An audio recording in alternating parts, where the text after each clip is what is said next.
The wealthy matriarch never expected this. The dirt-poor brat, Yi, whom she had carefully arranged to be her future son-in-law, changed his mind the absolute second he laid eyes on her. He completely ignored her young, drop-dead, gorgeous daughter, instead showering his attention on her, the still charming, mature lady, facing her supposed future son-in-law's scorching gaze. She coolly stated, "As long as you can survive the family's forbidden grounds and retrieve that martial arts manual inside, I will give you a chance." And all of this happened because, on the first day of the academy, he publicly crushed the campus goddess's pride. The campus goddess had awakened the stage 4 top-tier bloodline, the Nether Sparrow. He directly transformed into the king of the monsters, Godzilla, under the watch of tens of millions of people worldwide. He pinned the campus goddess to the ground and ruthlessly pummeled her. This was a world invaded by monsters. To survive, humanity developed the monster gene system, allowing people to unlock talents and become martial warriors by injecting monster genes. In this world,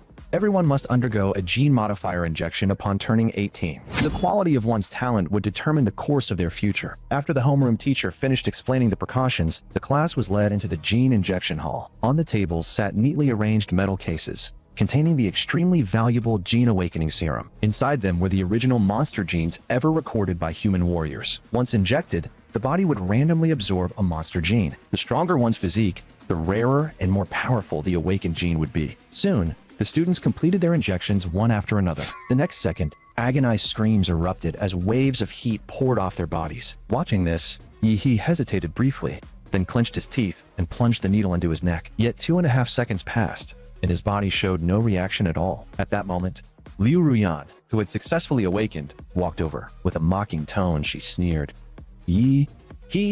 Looks like you're finished? Not an unawakened warrior is just a bird with broken wings. Go home and wait to die." He was about to fire back when his heart suddenly began pounding violently. At the same time, a system interface popped up in his mind, clearly displaying that he had obtained the Infinite Monster template. As the notification sounded, a mysterious deep blue glow flashed through Yi's eyes. Immediately after, an overwhelming surge of power erupted from within his body. In the next second, a roar filled with absolute authority thundered through the entire building. Every student felt a crushing suppression originating from the depths of their bloodlines. Liu Ruyan, who had been mocking moments ago, was so terrified that she foamed at the mouth and collapsed unconscious. Several seconds later, the terrifying pressure finally faded away. He gradually returned to normal. Looking at the classmates sprawled across the floor, he let out a helpless smile. Just then, a broadcast echoed through the hall, instructing all awakened students to head immediately to the testing building for monster gene classification and the 5-path rank assessment. The scene shifted to the testing building, where several high-tech cylindrical machines stood neatly in rows. Once a student stepped inside, their awakened data would be analyzed and displayed instantly. The first to step up was Chu Zhou, the top student of the grade. He had reached 5th Disciple, 9th stage, and awakened a 3rd-tier top bloodline, the Ice Demon Dragon. On the other side, Miss Liu, also at 5th Disciple, 9th stage, was no less impressive, having awakened a rare 4th-tier bloodline, the Nether Sparrow. Seeing that everyone else's monster templates were clearly labeled with 3rd and 4th tier rankings, he fell into deep thought, unable to understand why only his display seemed to have completely frozen. Soon, it was Yi's turn to undergo bloodline identification. At that moment, the venue grew increasingly noisy as all eyes turned toward him because the pressure he had unleashed earlier was still fresh in everyone's minds. In a world where strength ruled above all else, he had earned their temporary respect. In the end, the screen displayed only a single line: Martial Trainee, 3rd stage, with every other data field filled with question marks. The crowd burst into laughter. So he's just a 3rd stage Martial Trainee trash. Figures. Still the same useless dead weight. He paid them no mind because everything was unfolding exactly as he had expected. Godzilla hadn't been detected because it was merely one of the monsters within the Infinite Monster template. That meant he could awaken monster bloodlines endlessly, while everyone else could only awaken a single one in their entire lifetime. By that logic alone, he was destined to become the monster king of this world. Soon after, Yi approached his homeroom teacher to request leave, explaining that he planned to undergo special training and return before the college entrance exam. The teacher sighed helplessly. "I know you've awakened a bloodline, and ambition is a good thing, but your foundation is far too weak. You'd be better off preparing for next year." After he persisted again and again. The teacher finally relented and approved his leave. Once he left campus, he headed straight for the Ansheng Martial Center. He withdrew the 600,000 yuan his parents had left behind, along with over 1 million yuan in compensation from the accident years ago. Altogether, he now possessed a substantial amount of startup capital. The fastest way to grow stronger was to increase the compatibility of the Godzilla template. According to the Infinite Monster template, every template started with only 1 point of compatibility, yet Godzilla began with 3. After giving it some thought, he concluded that Godzilla had absorbed the effects of the Gene Awakening Serum during the awakening, granting him 2 additional compatibility points. That also meant any item related to gene technology could potentially enhance his template. Compared to grinding through training, investing money to boost template compatibility was clearly the more efficient choice for him right now. After scanning his student ID, Yeeha smoothly entered the Martial Center. Ever since awakening the Godzilla template, he had gained a special sensory ability. He could clearly perceive the flow of vitality within other warriors, as well as the faint traces of beast blood hidden deep in their bloodlines. The sensation made his heart pound rapidly, but it wasn't fear. It was a primal urge to dominate, rising from deep within. After all, Godzilla was the undisputed king of monsters.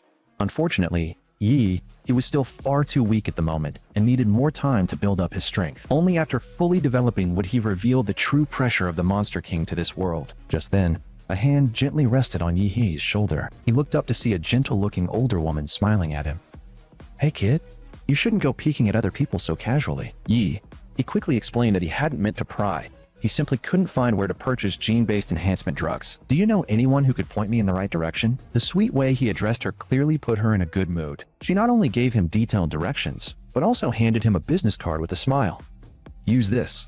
I can help you get a discount." Filled with gratitude, he thanked her and followed the direction she indicated, arriving at the Martial Hospital. He spent 1.45 million to purchase 4 vials of gene enhancers and used the remaining funds to buy basic equipment and weapons. After returning home, he immediately began injecting the gene enhancers.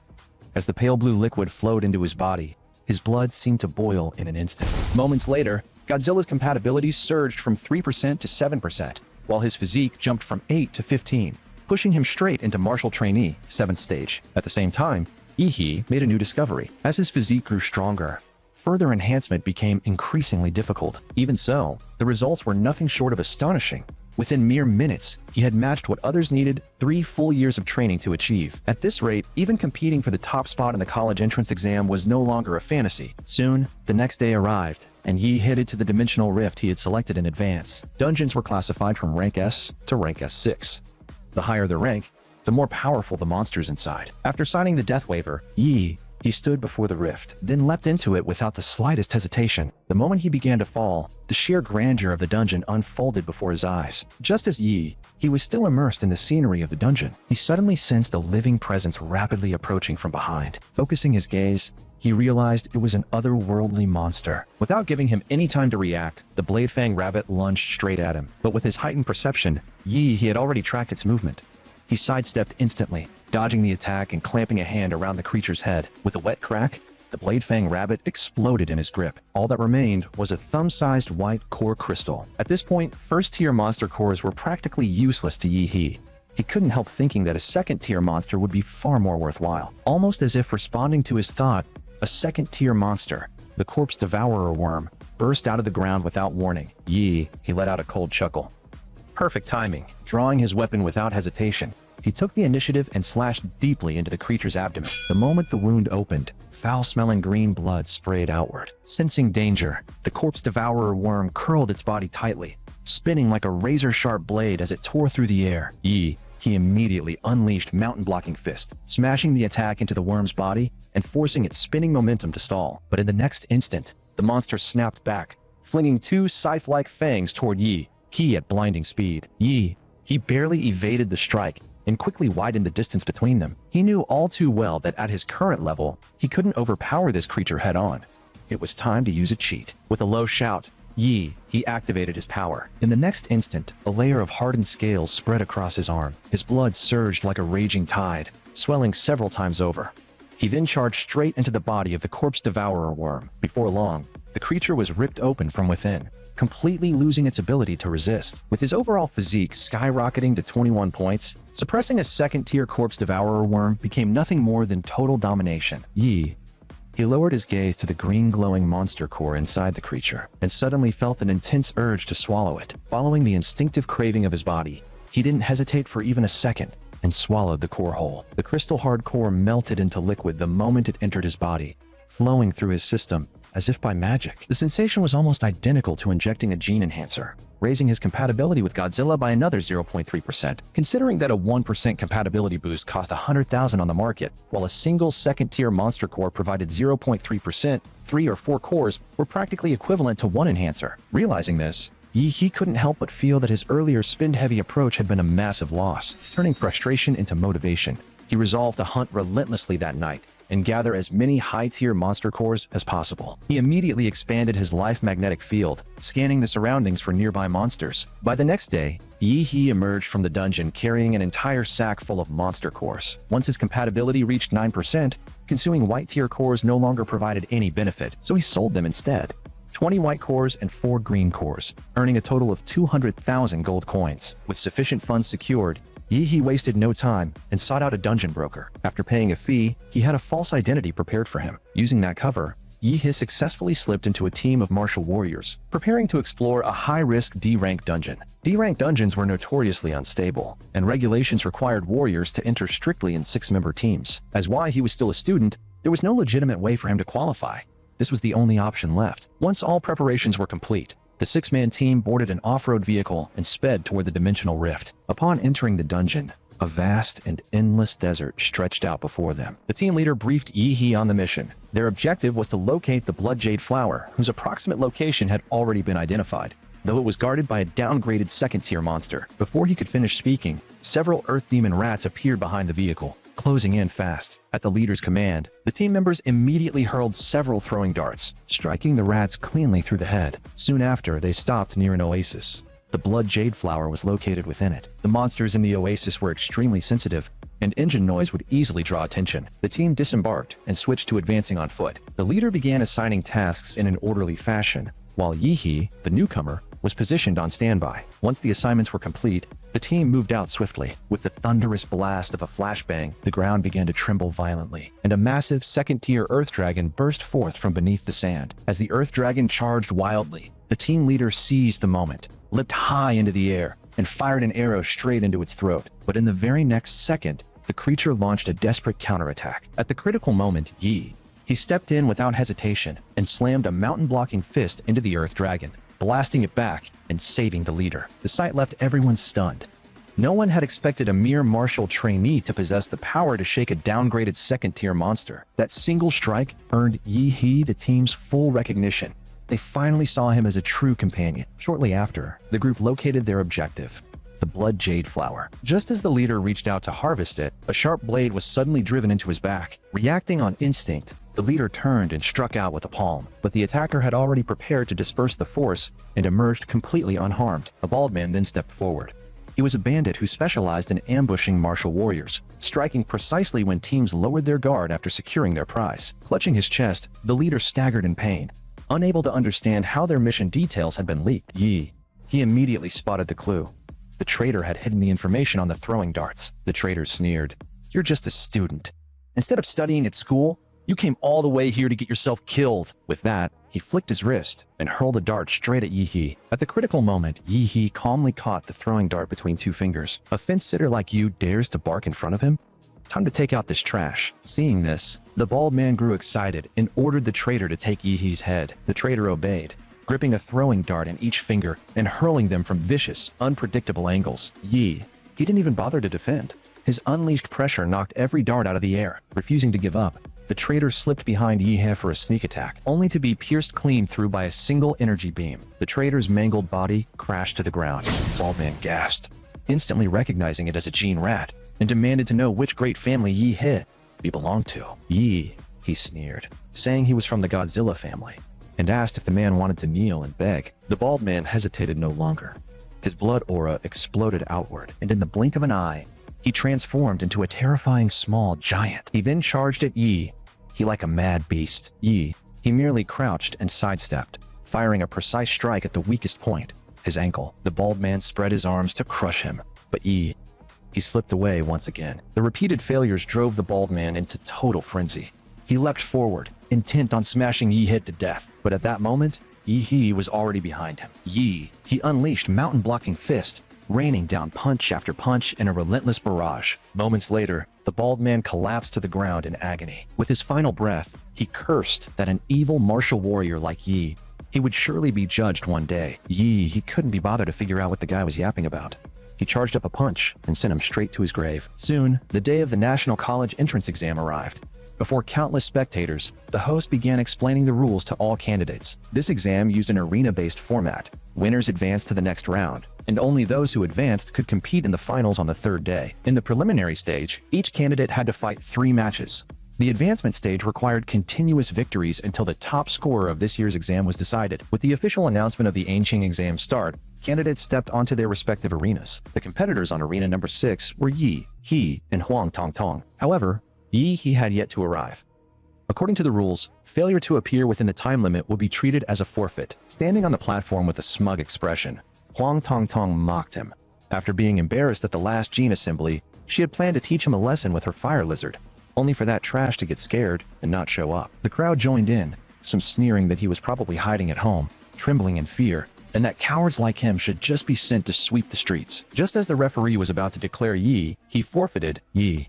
He arrived in time, crashing down from above onto the arena. The impact sent a shockwave through the platform, making the entire arena tremble. Before Huang Tongtong could even react, she was kicked away by Yi He, losing consciousness once again on the spot. Yi He thought to himself how close that was. Good thing he made it in time to show his gratitude. Captain Lin gave him a blood jade fruit, which was why Yi He had spent some time absorbing it earlier. At this moment, Yi He's physique stat had reached 226. After easily defeating Huang Tong, he went on to win 2 more matches in a row, achieving 3 straight victories, each decided in a single, decisive move. Those who had just been hurling insults at him had already changed their tune. Upon advancing to the finals, teachers from major universities began extending offers to Yi He, but every single one of them was turned down, because his goal had always been Huadu University. Yi He's performance also caught the attention of the examiners, who specifically approached him and stated that they needed to retest his martial warrior level. This came as no surprise. Ever since acquiring a monster template, Yi He's strength had skyrocketed, far surpassing the school's recorded data. Even so, the test results still shocked the examiners. Yi He's strength had reached 5th disciple, 9th stage. Just half a month ago, he had only been at 5th disciple, 3rd stage. The examiners questioned why he had been frequently entering first-rank dungeons after leaving school, especially so close to the college entrance exam. He casually made up an explanation, saying it was to temper himself. Before his father left, he had told him that to surpass humanity, one must first surpass oneself. So He kept fighting in dungeons until he finally broke the gene lock. The examiners were utterly stunned. What? You actually broke the gene lock? As soon as the words fell, the 2 examiners rushed out of the room without looking back, saying they had to report to their superiors immediately. As a result, Yi He was officially placed under special observation. Soon, the day of the advancement matches arrived. Yi He's opponent was Luo Xuan from Anqing No. 3 High School, a 5th disciple, 8th-stage cultivator with a 2nd-tier rare monster bloodline. Yi He merely said casually, telling him to make the first move. Feeling slighted, Luo Xuan snorted coldly. He immediately unleashed the martial technique, Thunderclaw. His body accelerated 3 times in succession, razor-sharp claws lunging straight for Yi He. He's throat. That strike alone was enough to kill a 5th disciple, 9th stage expert. Yet Yi he caught it with ease, remarking calmly that the momentum was decent, but still far inferior to that bald man. As he spoke, Yi he raised his hand and chopped downward. The 5th disciple, 8th stage Luo Xuan, collapsed unconscious on the spot. Yi he sounded impatient. Can't you bring me a decent opponent? Another 1-move victory. And this time, it was a seeded contender. The cameras were now fully locked onto Yi He, and the live stream exploded. In this era where martial strength reigned supreme, his overwhelming power ignited the audience's passion. Viewers exclaimed that even Luo Xuan had been instantly defeated. This man was on a completely different level from the rest. Watching Luo Xuan being carried away, Chu Zhou felt his fighting spirit flare. Worthy of being the opponent I chose, he muttered. Wait for me. I'll defeat you in the finals. At the same time, the admissions office of Huadu University also took notice of Yi He's performance. The person in charge immediately ordered that his complete profile be gathered within half an hour. The second advancement match was just as thrilling, as it featured a showdown between 2 hugely popular girls, drawing even more attention. Sai Shaolin flicked her golden twin ponytails and taunted, "Miss Liu, I really hate that icy look of yours." Liu Qingzhu clasped her fists in greeting, her expression unchanged, clearly not taking Kai Shaolin seriously. With a shout from the referee, the match officially began. Kai Shaolin erupted with the strength of fifth disciple, ninth stage, sweeping out a vicious whip kick.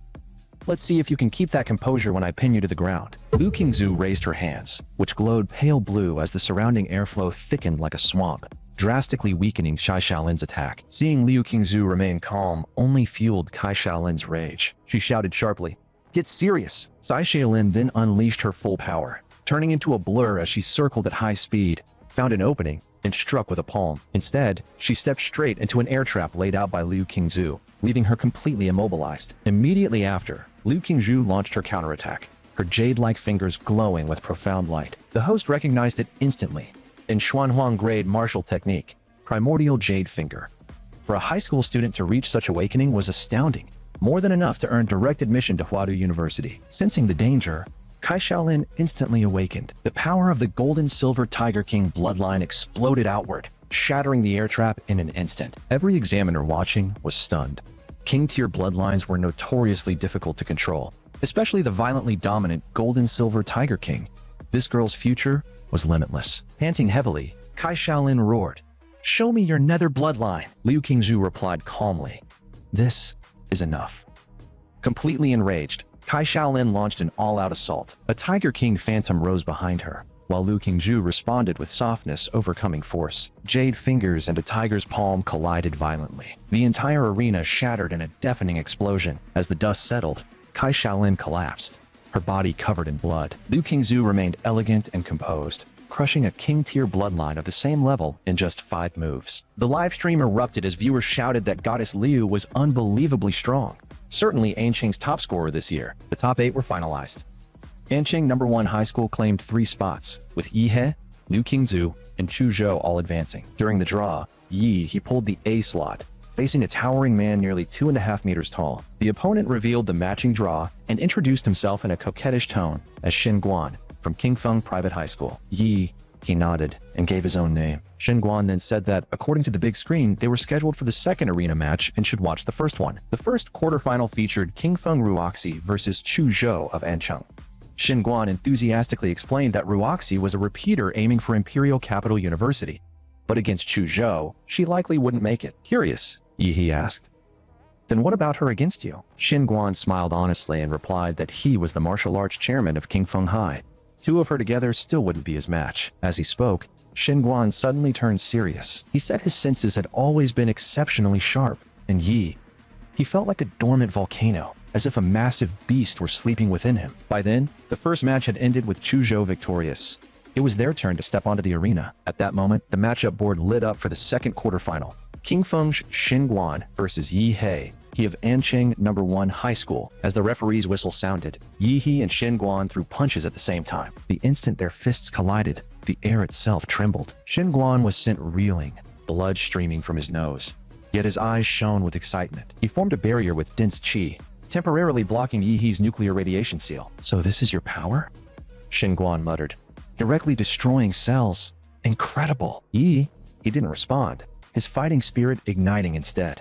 Xin Guan roared, declaring that he would now witness the Xin family's inherited martial art. With a thunderous shout, he unleashed the martial technique, Xing Yi Fist. His punch struck the ground, and his fists moved with antler-like speed. In the blink of an eye, the blows slammed into Yi's chest, forcing him to spit out blood as his body was hurled back dozens of meters. Xin Guan immediately shifted his stance, his body swelling like a giant bear as he lunged forward with several tons of force. He hurriedly raised his arms to block. Suddenly, Xin Guan withdrew his fist and flashed behind Yi. With an over-the-shoulder throw, he hurled Yi into the air. Dropping to all fours, Xin Guan let out a roar like a tiger's howl. He leapt upward, launching a relentless chain of attacks. At the end, he dove down like an eagle in a killing plunge, smashing Yi hard into the ground. The seamless combination left the medical staff outside the arena preparing to rush in. In their eyes, such an assault was more than enough to kill an ordinary martial warrior. Yet the very next second, Xin Guan's expression changed drastically as he retreated in terror. From within the dust, a scaled arm slowly extended. He had already activated his Godzilla form, rising back to his feet. "You're strong,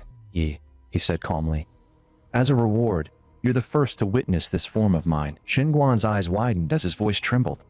"That's a beast true form. Your bloodline awakening has reached this level? A beast true form was the ultimate manifestation achievable only when a martial warrior fully mastered their bloodline, allowing the beast's power to be unleashed to its absolute limit. The examiners were equally stunned, remarking that no one expected a place like Ancheng to produce not only Liu Qingzu, a martial prodigy, but another bloodline prodigy as well. As He revealed his true form, the energy detector on the examiner's platform suddenly emitted a piercing alarm. The display showed nuclear radiation levels spiking off the charts, prompting the examiners to join forces and deploy an energy barrier to prevent radiation leakage. The audience exploded in excitement.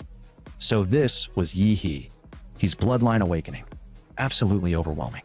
Just what kind of beast bloodline had he awakened? On the arena, blood once again poured from Xinguan's nose as his nuclear radiation broke through his defenses. Realizing the fight had to end quickly, Xinguan immediately activated his own bloodline awakening. Golden Star Ape, Demon, another third-tier king-level bloodline. Golden light surging across his body. His figure expanded to 3 meters tall as he unleashed Xingyi Fist. Serpent Breath, striking straight at Yi He. Yi He answered with the mountain-blocking fist, their fists colliding as shockwaves roared outward. In this clash, Yi He completely suppressed Xinguan. Cracks spread across Xinguan's golden skin. Had he not diverted the force in time, his entire arm would have been shattered. You're already outstanding, Xinguan, he said calmly. But I have to win this fight. Knowing he could no longer overpower He head-on, Xinguan chose to change tactics, retreating to advance. His arms coiled like serpents around his left arm, attempting to hurl him away. He, however, stood firm like an unmovable mountain. Xinguan then leapt high into the air, unleashing his strongest attack in a final charge. The shockwave instantly shattered the surface of the arena. Yet when the dust settled, he still stood tall on the platform, completely unscathed. Now was He's turn. In the next second, blue energy surged around his fist, its unstable, terrifying heat warping the air itself. Just as He was about to strike, Xinguan suddenly dropped to one knee. Big brother, I concede. The sudden surrender caught He completely off guard. The energy bottled up inside him was extremely uncomfortable, but by the rules, he could only force it back. As the dark blue-black skin receded, He returned to human form. The moment the match ended, the entire arena exploded in uproar. That very morning, He's performance began winning over countless fans. Clips of him instantly defeating opponents went viral online. Seeing Xinguan concede, the principal of Qingfeng flew into a rage. You useless trash! Do you have any idea how much money we spent training you? You concede just like that? If you don't pay it all back, don't even think about going to college. In response, Xinguan merely patted the principal's shoulder lightly, sending a chill straight through him. Xinguan said calmly, I conceded that punch to avoid damaging my foundation. As for the school's investment in me, I will repay it in the future. But remember this, principal. You cannot threaten a martial warrior stronger than yourself. In the matches that followed, all 3 representatives from Ancheng No. 1 High School advanced to the semifinals. During the semifinal draw, He once again drew the A slot. When he looked up, his gaze met Liu Qingzu's jet black, gem-like eyes. She held an A as well. The first semifinal of the college entrance tournament, an internal battle at Ancheng No. 1 High School. Yi He versus Liu Qingzu. The moment the news broke, the entire venue erupted. At last, the long-awaited showdown had arrived. The strongest battle in Ancheng's college entrance exam history. Goddess Liu will win. DAE is the true king. Online debates raged non-stop, but the answer was about to be revealed. Yi He versus Liu Qingzu at Ancheng No. 1 High School. As the referee's voice fell, the match officially began. Liu Qingzu's martial techniques far surpassed Yi He's, relying on those almost mystical combat arts. Even with overwhelming raw power, it was impossible to inflict any real damage on her. He judged that a martial prodigy like this also possessed exceptional combat intelligence. The longer the fight dragged on, the worse it would be for him. So he chose to go all out from the very start. The moment the match began, he activated his Godzilla initial state, releasing massive amounts of steam that quickly engulfed the entire arena. He roared, 5-element land mountain fist, and in an instant, he was already in front of Liu Qingzu. Liu Qingzu swung both arms, stirring the airflow before her, clearly trying to draw in and neutralize the incoming punch. But he never threw a punch at all. In midair, he twisted his waist and changed momentum. His thick tail lashed out like a steel whip, shattering the air as it struck toward Liu Qingzu's lower body. Liu Qingzu had fought countless opponents since childhood, but she had never encountered someone who shouted a punch only to attack with something else. In a battle between experts, everything could change within a few crucial seconds, and her rhythm was completely disrupted. Forced by the situation, Liu Qingzu retreated. He seized the opening, pressing forward relentlessly with his overwhelming physique and firmly taking control of the fight. Deep blue claws tore through the air. Liu Qingzhu barely avoided being struck by bending backward at the last moment. She possessed two mystic yellow martial techniques: the Liu family's defensive secret art, Illusory Splendor Shadow, and the offensive Hunyuan Jade Finger. Fully executing either one would have let her escape the relentless pressure, but He gave her no such chance. After his bloodline awakening, his strength and speed stats were simply too high. For someone with Liu Qingzhu's physique, taking even a single punch head-on could mean instant severe injury. It was like dancing on a tightrope. Her margin for error had shrunk to almost nothing. "Don't run, classmate Liu," he shouted. His fists blurred into afterimages, continuously compressing Liu Qingzhu's room to evade. On the surface, Liu Qingzhu remained cold and composed, but inwardly, she was already starting to panic. She knew that if this continued, it wouldn't be long before she was forced off the arena and defeated. At last, Liu Qingzhu made her decision and played her trump card, Bloodline Awakening. Nether Sparrow. A sharp, eerie screech echoed as a pair of lush purple-black wings burst from her back. Under the arena lights, the wings shimmered with brilliant, multicolored radiance. The purple-black wings required no wind manipulation, effortlessly suspending Liu Qingzhu in midair. After her Bloodline Awakening, the coldness on her face softened, gaining a touch of vivid vitality. A faint smile curved her rosy lips, excitement flickering in her eyes. "Careful, she warned. He replied calmly that in this form, he couldn't fully control his strength. Hearing that, he chuckled. "Is that so? That's all I needed to hear." After all, up to this point, he had only been using about 50% of his power. Now, he was ready to go all out. As her words fell, Liu Qingzhu launched the first strike. With a flap of her wings, she appeared instantly behind He, attacking with the mystic yellow technique, Hunyuan Jade Finger. Sensing the threat, He turned at once.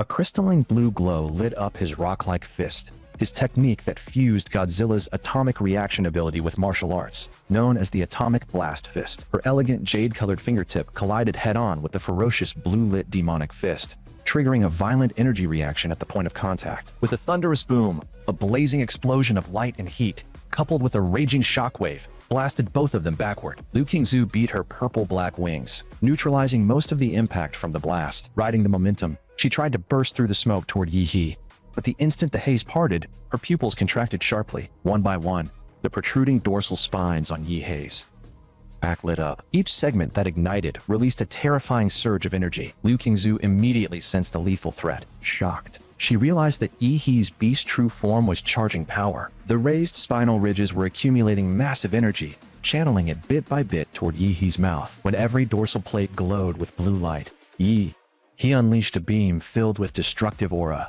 the atomic breath. Liu Qingzhu reacted decisively, snapping her wings shut to tightly shield herself. In the next instant, a terrifying torrent of energy completely engulfed Liu Qingzhu. At the brink of life and death, the bloodline power within her, still not fully defined, was forcibly awakened. Countless purple-black feathers shimmered with crystal-like reflections. When the blue particle beam struck them, it was refracted like light hitting a mirror.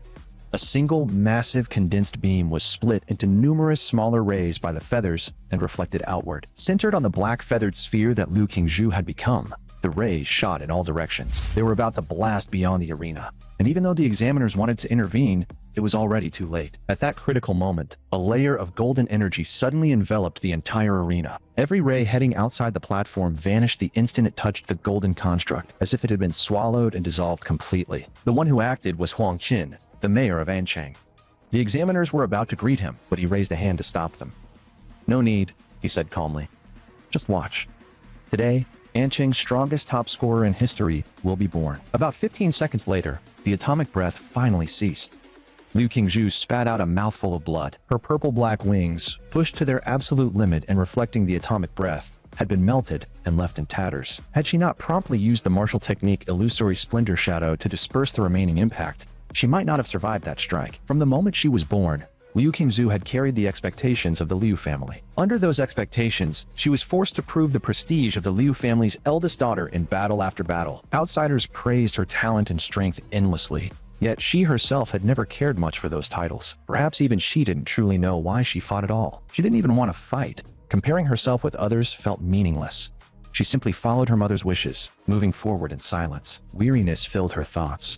"I'm so tired. He is truly strong."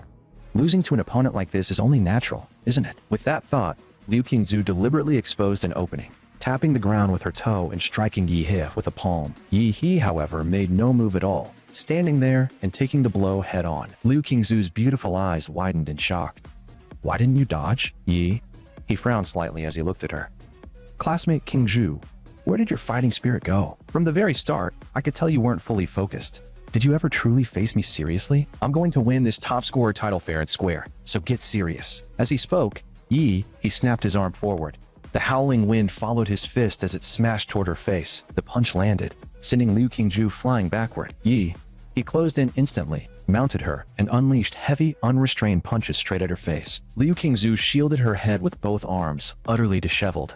She had never been treated like this her entire life, and now, being pinned down and pummeled in front of hundreds of thousands of live viewers, an overwhelming sense of grievance flooded her heart. "I was already willing to give you the victory. Why won't you let it go?" "Don't hit a girl in the face, you jerk!" Liu Qingzhu shouted with reddened eyes. A violent surge of power erupted from her body, blasting Yi He away. His eyes burned with excitement. This was exactly what he wanted.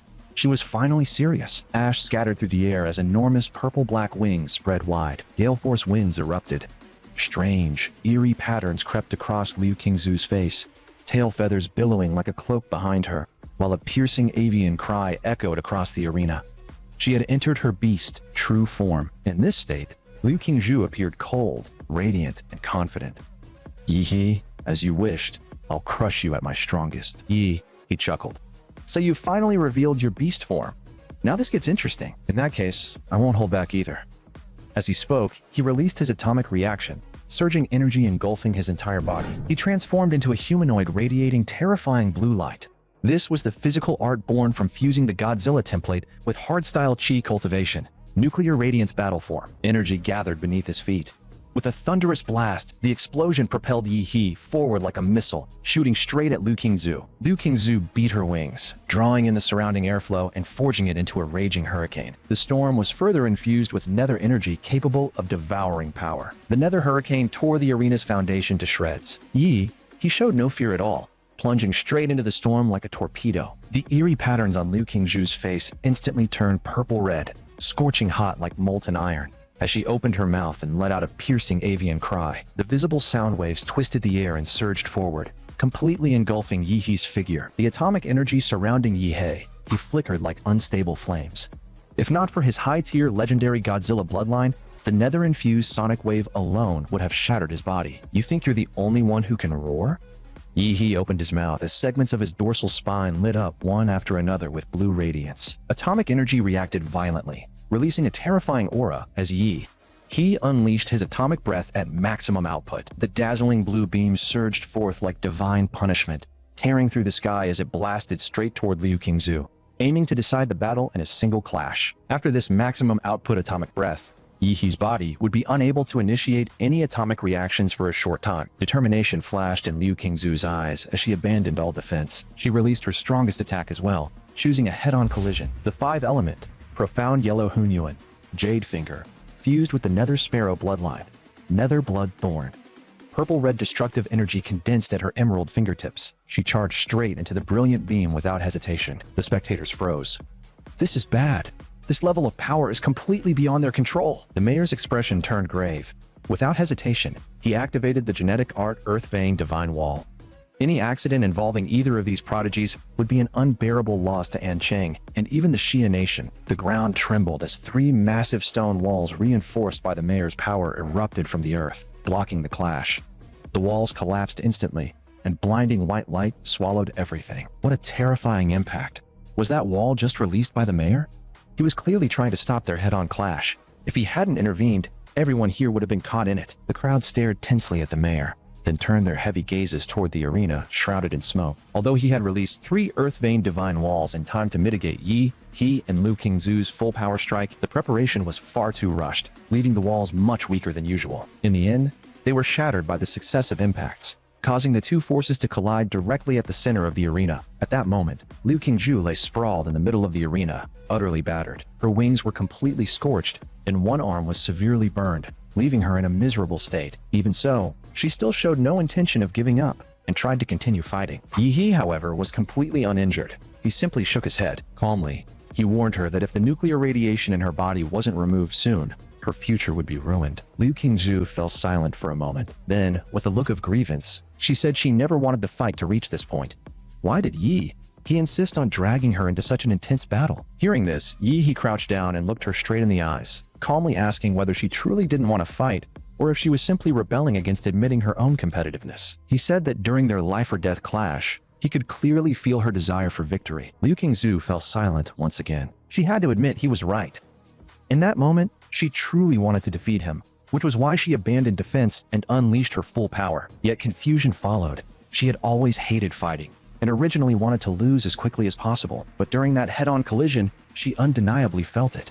The exhilaration of fighting not for anyone else, but purely for herself. Yi, he chuckled softly, placing a hand on her shoulder and absorbing all the residual nuclear radiation from her body. He said plainly that she had been burdened by too many distracting thoughts during the fight, and that was the reason she lost. Even so, she was still the strongest opponent he had ever faced. Yi, he added that he hoped one day they would have the chance to fight a truly pure battle. Hearing this, Liu Qingzhu's cheeks flushed, and she froze in place. At that moment, the dust finally settled, and every camera focused on the center of the arena. Under countless gazes, he stood proudly.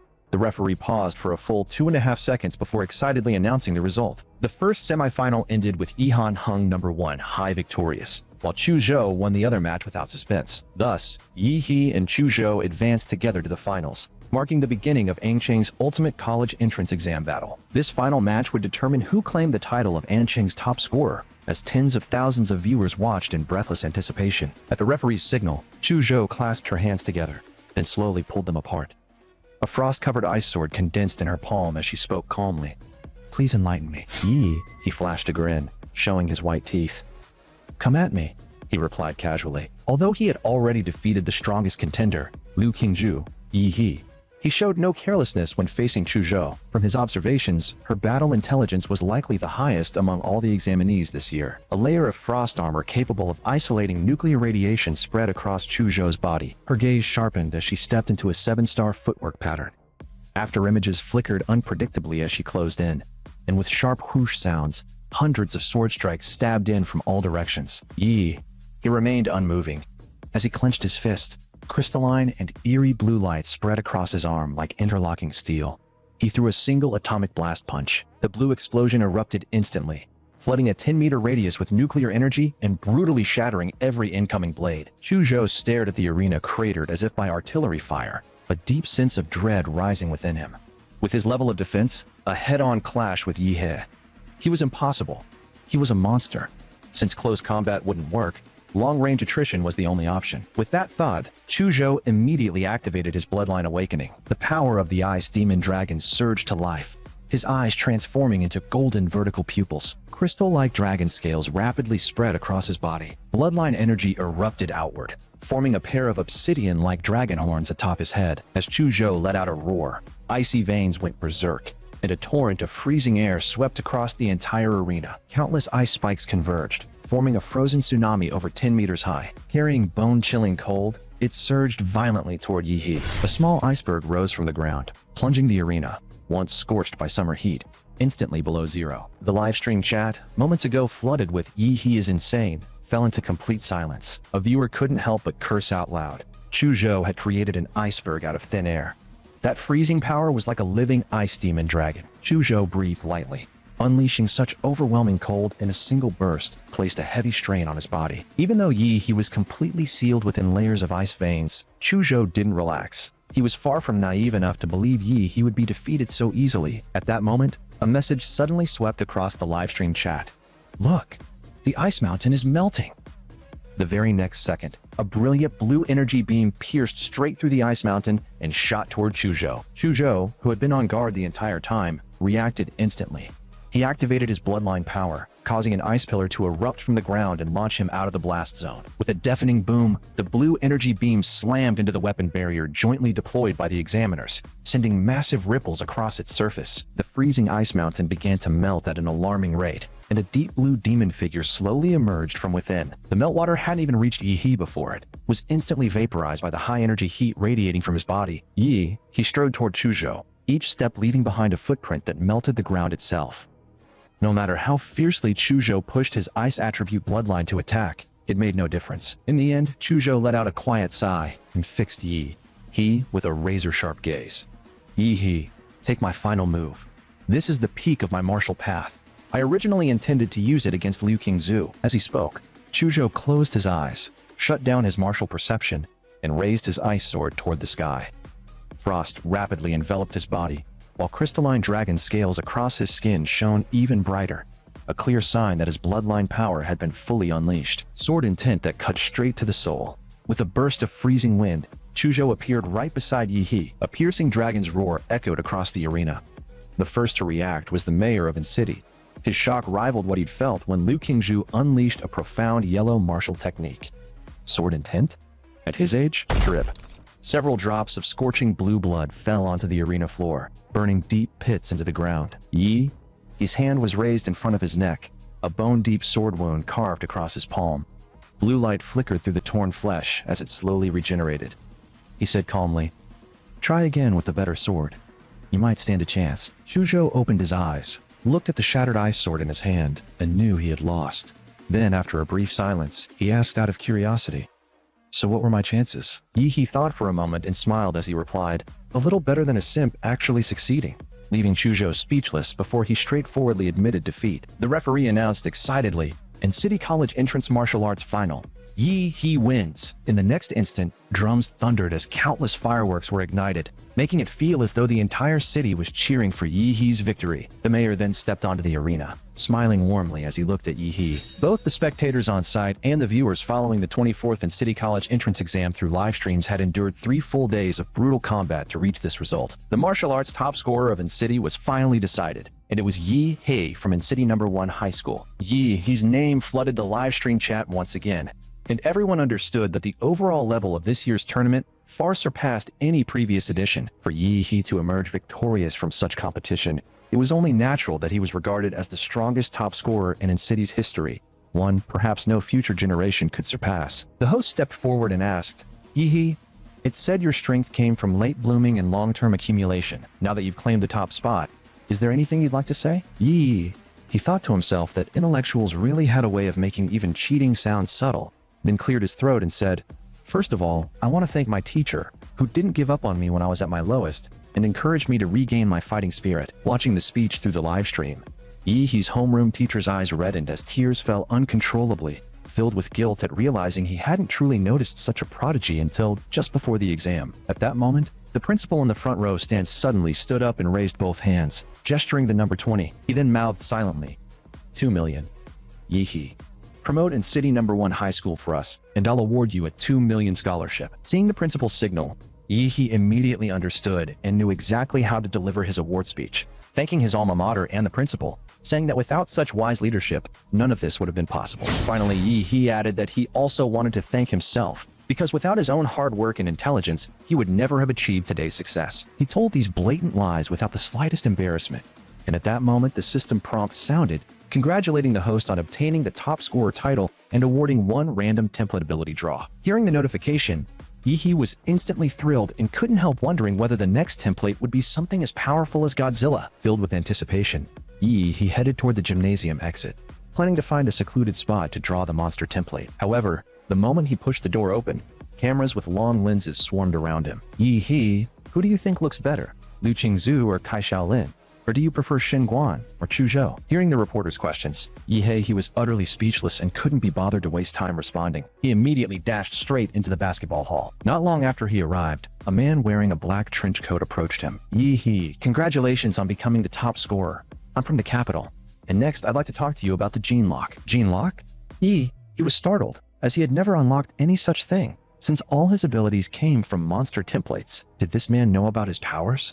He grew alert, while the man in the coat continued calmly, asking whether he had heard the term gene lock from his father. He replied without hesitation or embarrassment, saying yes. According to the original owner's memories, that was indeed the case. Aren't you curious how your father, just an ordinary taxi driver, could know a term that has nothing to do with his profession? Because of your special circumstances, the capital is authorized to unseal a classified file for you, the man in the trench coat said as he handed Yi a sealed dossier. The file recorded the Prometheus incident, and Prometheus had once been a dominant research institute in Blue Star's biogenetics field. Due to a certain incident, the entire institute was jointly hunted down and sealed by multiple nations, forcing many core researchers to abandon their identities and vanish from public view. The first technology was one of Prometheus's most critical flagship projects at the time. After reading the file, he immediately understood the implication, realizing they had mistaken his so-called cheap dad for a senior Prometheus researcher, and that Yi himself was being viewed as a secret experimental result. "Rest assured, Yi," the man said, "the state will not make things difficult for you.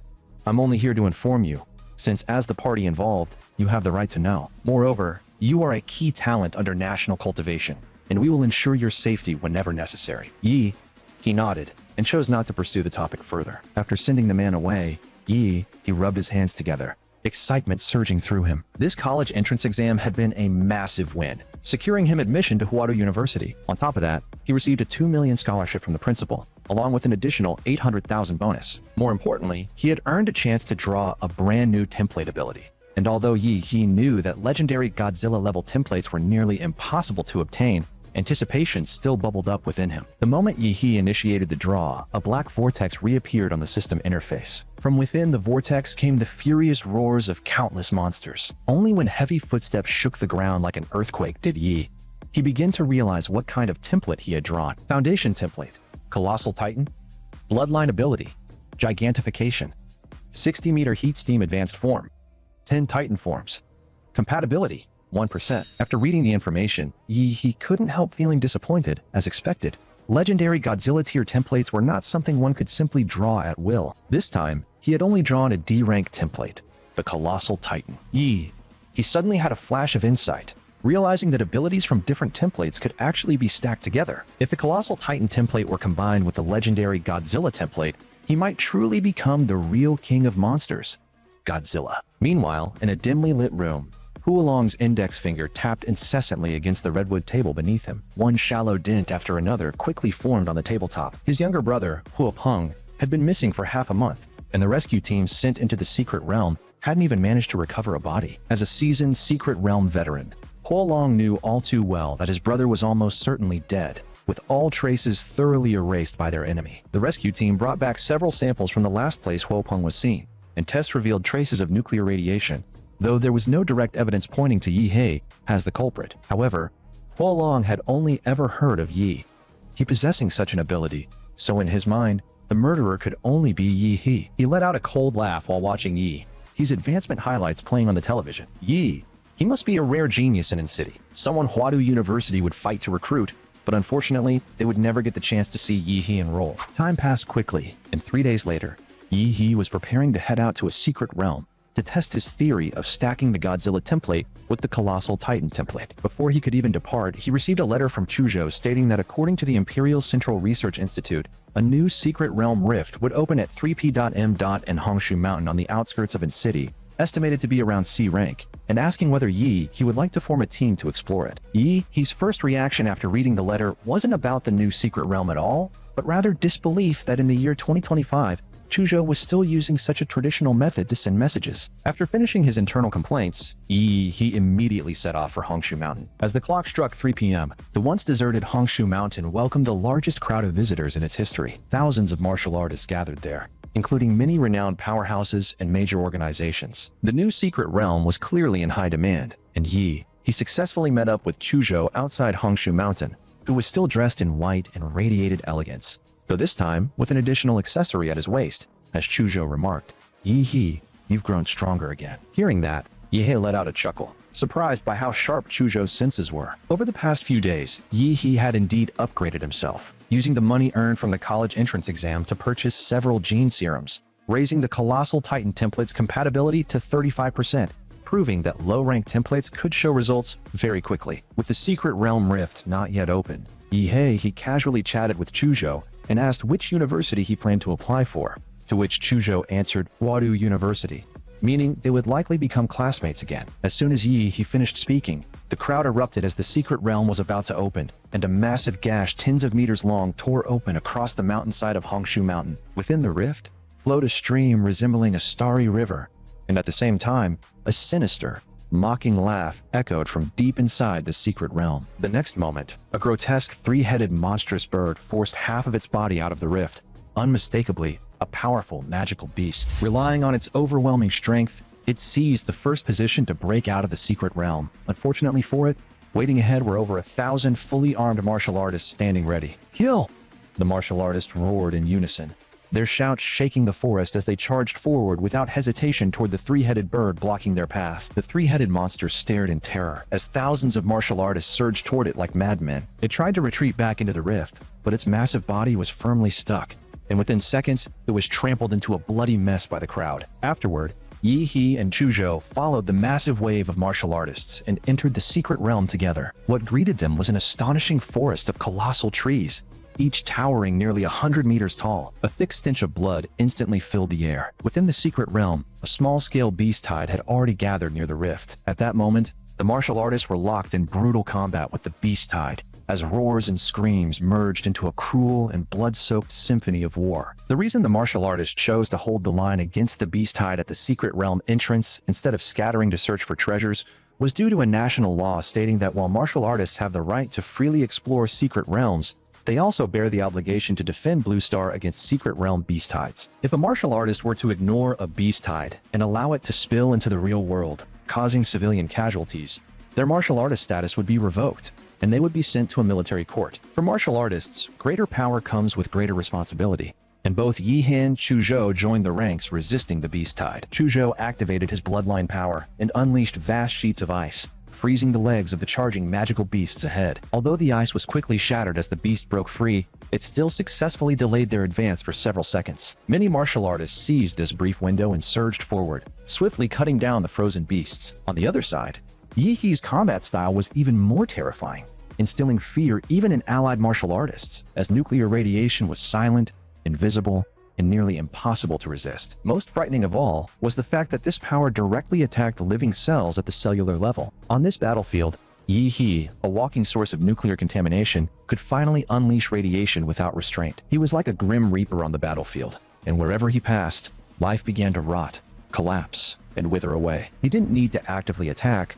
only to remain within the protected core of the martial artists while continuously releasing lethal levels of radiation across the beast tide, and any accidental radiation absorbed by allies would be quickly reclaimed by him. Beast tides form because several Lord-level magical beasts serve as their commanders, and once these leaders are eliminated, the tide naturally collapses. At present, roughly 10 high-tier martial artists had already joined forces and ventured deep into the beast nest to locate the Lord-level beasts and carry out a decapitation strike. The high-intensity battle dragged on for an unknown length of time until a signal flare lit up the sky, causing the eyes of the long-numb martial artists to finally regain their spark. Signals soon came from the front lines announcing that the counter-offensive had succeeded, victory was achieved, and the beast tide began to retreat, leaving just over 800 survivors from the original force of more than 1,000. He walked toward Chuzhou carrying several bulging burlap sacks, his relaxed demeanor standing out starkly among the exhausted and bloodstained warriors. Chuzhou handed over a spatial ring in surprise and said,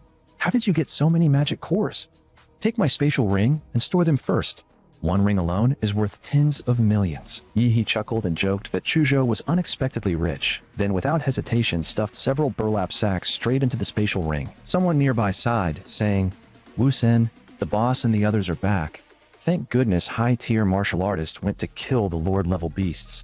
Otherwise, we would have been exhausted to death by the beast horde." The crowd bustled as they voluntarily parted to form a path, and a tall, upright-looking man strode forward. Yi He looked up and saw the man stop right in front of him, who then said, "Hello, and City's top scorer. My name is Wu Sen, branch leader of the Silver Wolf Martial Group and in City." Wu Sen continued, "I just heard my members talking about your heroic performance, and I'd like to ask whether you're willing to join our martial group.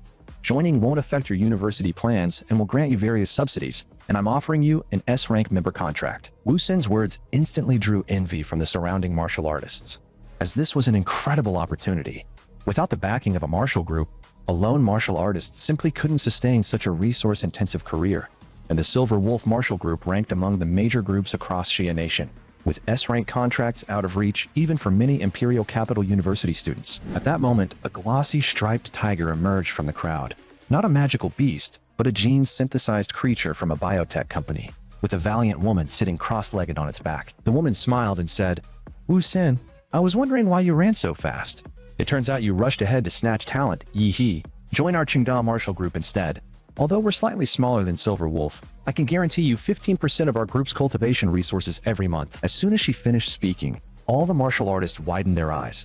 15% of cultivation resources was practically equivalent to equity, and a mere high school student had triggered a bidding war between two major martial groups. He quickly gave his answer, saying, "Sorry, I don't have any plans to join a martial group for now." Wu Sen and the others weren't surprised by his response, since with Yi's caliber, he would excel even in top-tier martial groups. And this attempt was more about building goodwill. During this time, Chuzhou also received invitations from Wu Sen and the others with the same S-rank offer, but he likewise chose to decline politely. After the Beast Tide crisis ended, many martial artists left the entrance area one after another and officially entered the free exploration phase. Yi and Chuzhou flew up to the treetops first, planning to observe the overall terrain of the region before making any decisions. However, the moment they reached the heights, both of them froze, as they saw a group of black humanoid beings slowly moving near distant mountains far away. Their bodies were as massive as the mountains themselves, and even from over 100 kilometers away, their silhouettes were still clearly visible. Such an exaggerated scale likely exceeded 1,000 meters in height,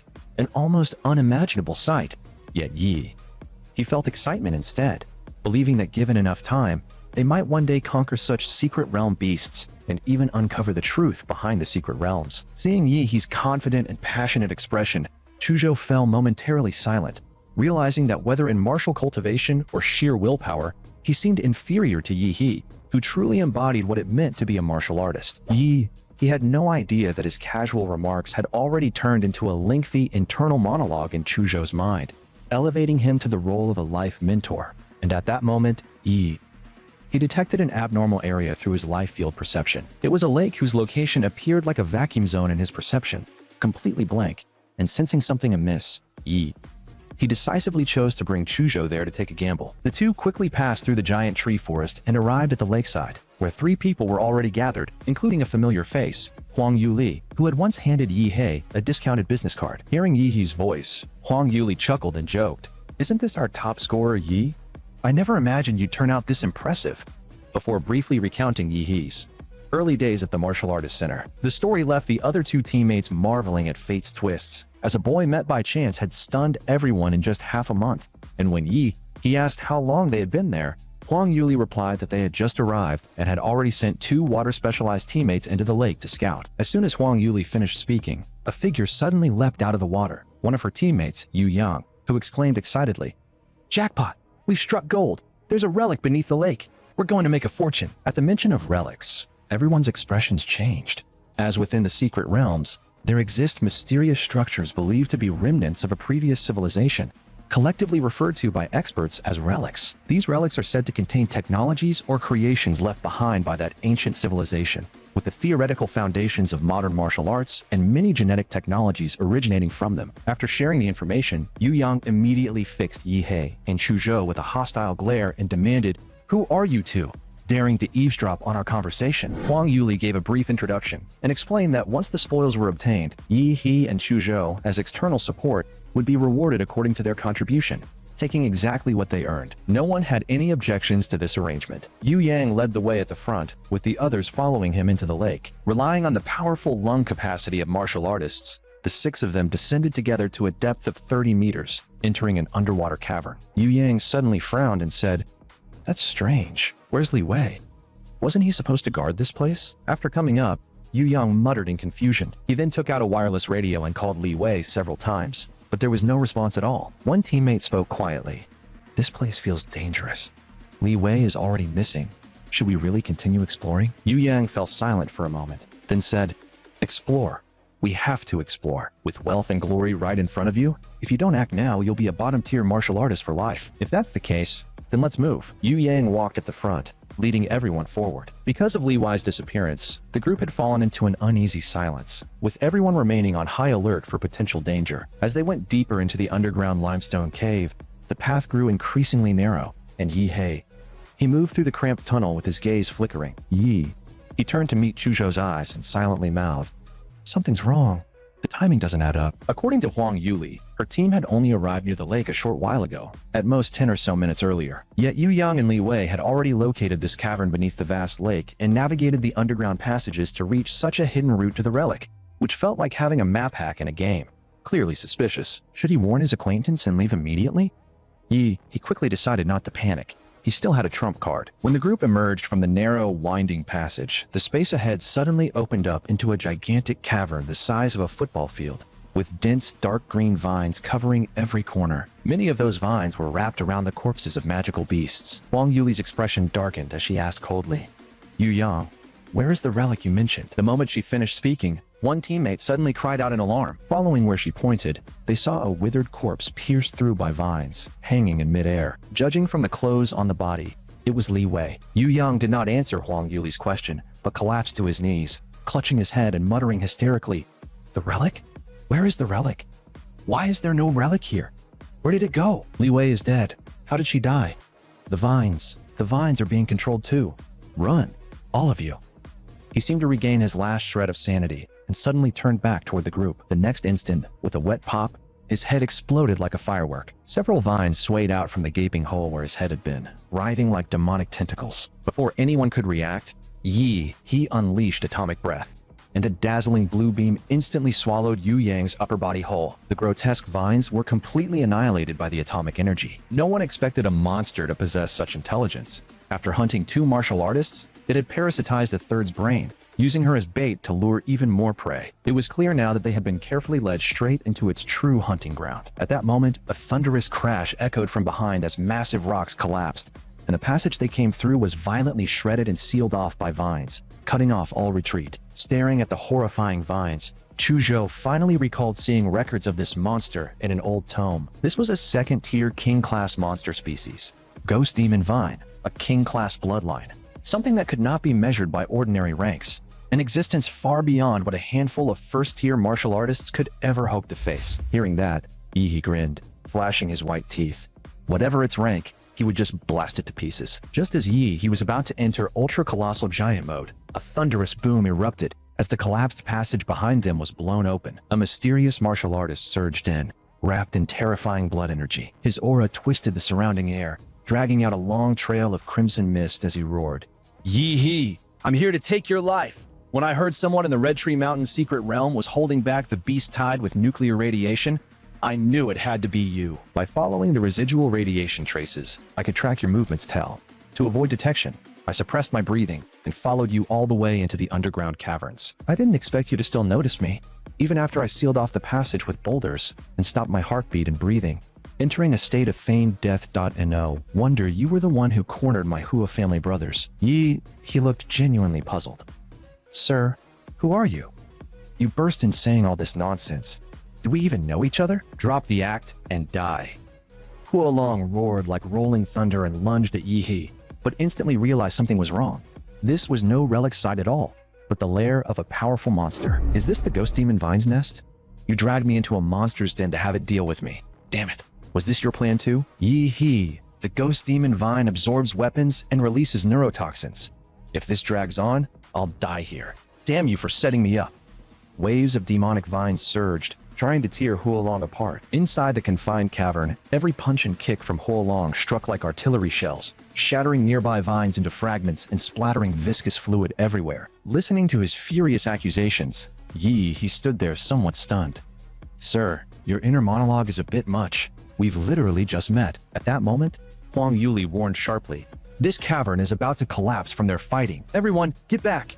Yi shouted. Deep blue, rugged skin rapidly formed over his body, glowing blue light flowing through countless cracks. He opened his mouth as the spinal plates along his back lit up one by one, unleashing atomic breath at maximum output. A torrent of blue energy blasted through the rock ceiling, pierced the lake above, and shot straight into the sky. Massive volumes of lake water poured down through the breach, forcibly opening a path to the outside world. "Sister Yuli, you all go first. Don't even think about running." Huolong roared as all his weapons erupted, shattering every ghost demon vine within dozens of meters. He stomped the ground, a shockwave exploding behind him as he launched himself at Yi. He like a missile. Chuzhou drew his sword instantly, his bloodline power fully unleashed. Soul-cutting sword intent spread as every arc of sword chi froze solid, blood flames spring clashing head-on with icy sword intent and blasting water vapor everywhere. As long as I'm here, you won't lay a finger on Yi. Heh, brat. I'm an 8th rank martial artist. Do you really think this bit of frost can hurt me? Taking advantage of the moment he spoke, he suddenly closed in. Atomic detonation punch exploded outward, blinding blue radiance illuminating the entire underground cavern. Caught completely off guard, Huolong was smashed head-on and sent flying into the rock wall. You go first. He's a high-tier martial artist. This is too much for you now. Leave him to me.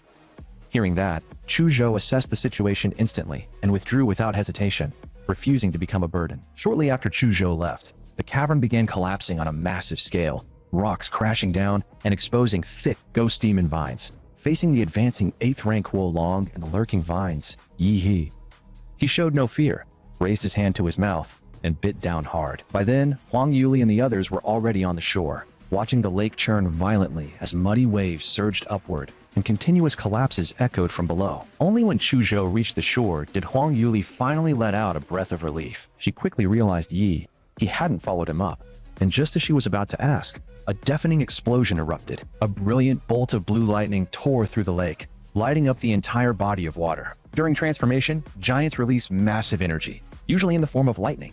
And because the ultra-colossal giant is the largest, the energy released during its transformation is the most extreme. As a result, one of the ultra-colossal giant's core strategic traits is its use as a humanoid mini-nuclear bomb. The lightning detonation from transformation alone can wipe out an entire naval port, and with Yi as the transformer, a humanoid Godzilla, the atomic energy unleashed becomes a true nuclear explosion. Huolong was instantly electrocuted and charred by the transformation blast, while enormous volumes of lake water were hurled skyward and steam billowed violently. Through the mist, Chuzhou and the others vaguely glimpsed an incomparably massive silhouette flash past, only to vanish in the next instant, leaving them wondering if they had imagined it. While the group remained on high alert, Yi climbed out of the river. After changing clothes, Chuzhou curiously asked about the explosion earlier, and he casually made something up, saying the mysterious martial artist had detonated a plasma bomb and perished together with the ghost demon vine. As for the giant-like figure seen in the smoke, Yi flatly denied it, claiming it was just an illusion caused by the explosion. Once he had fooled them, Yi finally let out a long breath. The monster template could not be exposed. He had gone a bit too far this time, reducing that martial artist to ashes, leaving nothing to loot, though at least he had secured the ghost demon vine's core. Having narrowly escaped death, Huang Yuli and the other two were visibly exhausted and decided to leave the secret realm. Yi, we'll be heading out first. We're really sorry. Not only did you make this trip for nothing, but you even had to save us. We'll compensate you once you leave the secret realm. Yi grinned and told them not to worry about it. Let's just call this me repaying the favor you once did for me. If you compensate me, I'd be owing you again. Huang Yuli laughed heartily, dropped the matter, waved goodbye, and left. After that, Yi continued exploring the secret realm together with Chuzhou. With the powerful perception of the life magnetic field, their gains were substantial. By the third day, feeling they had harvested enough, the two exited the secret realm together. He then headed straight to the secret realm appraisal center. He prepared to have all his gains appraised, and according to regulations, submit 1/10 as tax. When the staff saw the mountain-like pile of items, they were completely stunned. Good lord, sack after sack. Were you moving cargo in there? After finishing the magic core appraisal, Yi went to the spirit herb appraisal section. At this point, white and green grade magic cores no longer provided him any meaningful improvement and could all be converted into cash. The real prizes were the 5 blue grade 3rd tier magic cores obtained during the Beast Tide defense, along with the green core etched with golden patterns dropped by the 2nd tier king species ghost demon vine. After selling everything, over 20 million Sha Nation credits were deposited directly into his bank account. Looking at the long string of zeros, Yi no longer felt the excitement he once had. Compared to money, these numbers were not nearly as valuable as increasing template compatibility by 10%. In this world, personal combat power was the real currency, and figuring out how to spend the money became the real problem. Commonly circulating gene reagents on the market, like white and green magic cores, provided very limited boosts to his 2 templates. Thinking this over, Yi couldn't help but sigh. The template's appetites had grown so picky that they were more high maintenance than the host himself. Higher grade gene reagents were strictly limited resources, and with his current status, he didn't even qualify to purchase them. But aside from templates, there was still another path to greater strength: martial cultivation. In the college entrance exam, Yi was able to overpower Liu Qingzhu and the others purely through the overwhelming raw stats of the Godzilla template. But when it came to martial techniques, He couldn't even begin to compare to true martial prodigies. What he needed now was access to truly domineering high-level martial techniques. And among everyone he knew, the person with the widest connections and the ability to make it happen was only one: the principal of First High School. "Old man, I'm here to cash in some gold." Not long after he arrived at the principal's office. The principal personally brewed him a cup of tea. With his seasoned experience, the principal instantly saw that Yi hid something to ask for and calmly brought out an expensive bottle of liquor. Inside the bottle was a rare ginseng spirit herb, said to be irresistible to any middle-aged man, combining blood activation, vitality enhancement, and health preservation. After a brief exchange of pleasantries, he got straight to the point. "Principal, I want to learn some truly powerful martial techniques. Do you have any connections?" "You're already admitted to Imperial Capital University with certainty. Why not wait until you enroll and learn martial techniques there? You're being a bit too impatient." "Principal, I really want to improve." After some thought, the principal nodded. "All right, I can help make an introduction. You're a special talent after all. Education should be tailored, not rigidly bound by rules." He immediately followed up with praise. "You're absolutely right. Rules are rigid, but people are flexible. Educators like you are truly a blessing to the entire education system." The principal waved it off modestly, fully aware that Yi's future achievements would far surpass his own. More often than not, how others treat you depends on your weight in their eyes. Without that weight, no amount of flattery matters, and soon enough, noon of the next day arrived. The principal called right on time. "Hey, everything's been arranged. You can go now." After thanking him, Yi asked which martial family it was, only for his expression to turn instantly dramatic.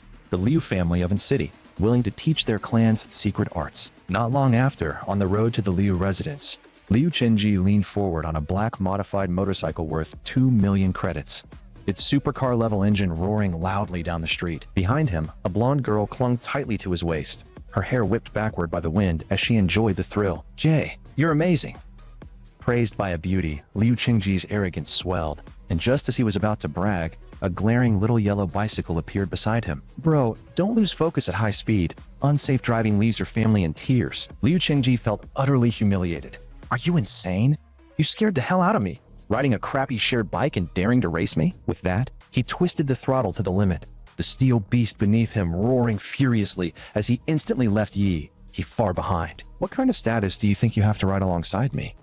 Watching the bicycle fade from his rearview mirror, Liu Qingji felt immense satisfaction. But at that moment, a far more terrifying roar erupted from behind, completely drowning out his own engine's noise. In the mirror, a streak of blue light closed in rapidly. It was Yi. He on a bicycle, activating nuclear radiance battle mode only in his legs, blue-red rocket-like flames propelling him as if he were flying low through the air. "Later, bro." He tossed out a grin, then lifted straight off the ground and vanished from Liu Qingji's sight. Liu Qingji and the blonde girl behind him were left completely stunned. Are bicycles really this fast now? That's almost airplane speed. Half an hour later, he finally arrived at the Liu family estate. As expected of a martial arts clan, the residence was magnificent, the entire estate resembling a fortress. At the same time, several powerful presences appeared within Yi's life magnetic field. At the estate gate, a slender figure in a white dress stepped forward. It was Liu Qingzu. She looked slightly nervous as she greeted him. "You're here." "Me. Mother asked me to come receive you. Let's go see her." He nodded and followed behind her, stepping across an expensive carpet into a hall that was both elegant and imposing. "Mom, he has arrived," Liu Qingzu announced. The crisp sound of high heels tapping the floor followed immediately. A dignified, mature woman with refined charm descended the steps, and he looked up at her. He realized that Liu Qingzu's mother's beauty had not faded with time, but instead deepened like aged wine, causing him to unconsciously hold his breath and think, "Minister, I finally understand." Not long before this, after the exam ended, Liu Qingzu had returned home. She had expected a harsh scolding from her strict mother and had prepared herself for punishment. Instead, her mother simply called her into the study and calmly sat down to drink tea with her. "Qingzu, don't be nervous. I watched your battle with that boy named Yi. You did very well." His strength would make him a dark horse even in the Imperial Capital's exams.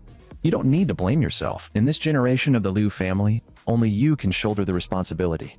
Your younger brother lacks the talent to inherit the family. But you are still a woman, and such a beautiful one. Qinlan gently lifted Liu Qingzu's chin, her tone measured. "Your father passed away early, and now the Liu family has no grandmaster to support it. Our influence has been forced to shrink to a small city like An City. And if a major clan proposes a political marriage, we have no power to refuse. That would mean the Liu family being swallowed whole, a century of legacy handed over, and Yi. He is an excellent choice. Outstanding talent, simple background, boundless future, and from my observation, not a schemer. I want you two together. What do you think? Qinlan looked straight into Liu Qingzu's eyes. You don't need to answer right now. Spend some time with Yi first. She then walked down the steps and said to Yi, "Welcome to the Liu family." Suppressing the remnants of his instinctive awe toward martial power, Yi bowed politely. "Hello, Auntie. This is a small token for you." Qinlan didn't even glance at the gift. Instead, she looked at Yi and said, "The principal of City Number 1 told me you want to learn some advanced martial techniques. Let Qingzhu take you." Yi. He was genuinely surprised by how straightforward and generous she was. "Qingzhu will bring you to the Liu family's martial repository. Since techniques there cannot be taken out, you'll have only 1 day to study inside. Deep within the repository are 3 Xuanhuang grade techniques. Whether you can learn them depends entirely on your own ability." Hearing that even Xuanhuang techniques were accessible, Yi inhaled sharply. Then Yi thanks the Liu family for this. He thanked the Liu family as a whole, not Qinlan personally. An important distinction that amounted to a promise. If the Liu family ever needed him, he would repay it. Qinlan was clearly pleased with this answer and found Yi more likable the longer she looked at him. Liu Qingzhu then led Yi toward the martial repository, and during their time alone, Yi noticed she seemed noticeably more shy. "Classmate Qingzhu, why does it feel like you keep avoiding my gaze?" Yi suddenly stepped closer, meeting her startled, deer-like eyes. Liu Qingzhu had never been this close to a boy before. She could even feel Yi's warm breath on her cheek, making her flustered as she hurriedly stepped back half a pace. That adorable reaction bore no trace of her former aloof elegance. "No, I'm not. Why are you standing so close?" she blurted out. They soon arrived at an underground stone chamber. He ran his hand along the wall, feeling its ancient, heavy, and rough texture. Clearly no ordinary material. Liu Qingzhu explained. "This is force dispersion stone, a special material excavated from extreme environments. It can neutralize attacks from Xuanwu Master, level fighters without breaking. Can I punch it once?" Liu Qingzhu hadn't expected such a question after her explanation. Normally, people would marvel at the stone's properties first. After a brief pause, she nodded. "Go ahead." He clenched his fist, atomic energy surging violently through every cell. Brilliant blue light enveloped his knuckles as his punch tore through the air and slammed into the wall. The violent shockwave blew Liu Qingzhu's white dress aside, yet the blue energy didn't explode. It was completely absorbed by the stone, spreading outward like ripples on water. The wall remained completely intact, and he clearly felt that his overwhelmingly powerful punch had sunk into the stone like striking the deep sea, with over 90% of its force being absorbed. "Come on, I'll take you inside to choose a martial technique." Seeing Yi at a rare disadvantage, Liu Qingzhu couldn't help curling her lips slightly as she walked ahead with light steps. The techniques, movement arts, defenses, body refinement, and sword arts are all categorized here. Just use this identity card to unlock whichever section you want.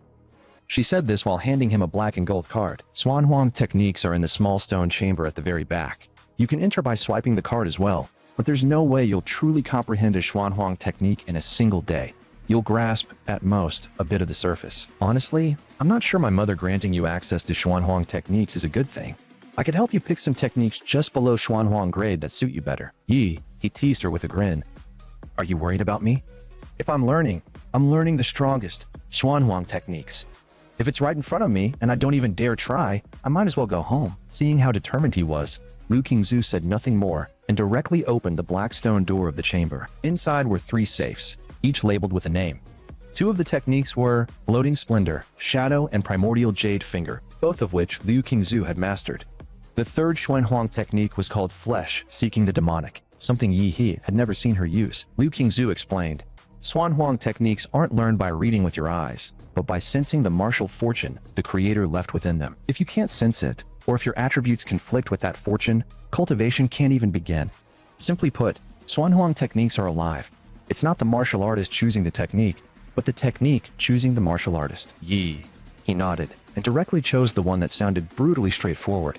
Flesh, Seeking the Demonic. Liu Qingzhu immediately opened the safe. Inside stood a bronze statue radiating ferocious malice. Within the gaps of its bulging muscles were countless wailing, crying evil spirits. This fierce, demon-suppressing statue displayed its murderous aura to the fullest. The moment it appeared, Yi felt as if he could truly hear the anguished cries of evil spirits. Staring at the statue, Yi asked in confusion, Aren't Xuanhuang techniques supposed to be books? Liu Qingzhu explained. Xuanhuang techniques don't have to be books. They can be statues, paintings, or even artifacts. Anything can serve as a vessel for martial fortune. That's what makes grandmasters extraordinary. Only grandmasters can condense martial fortune and attach it to objects, passing their legacy to later generations. From here on, it's up to you.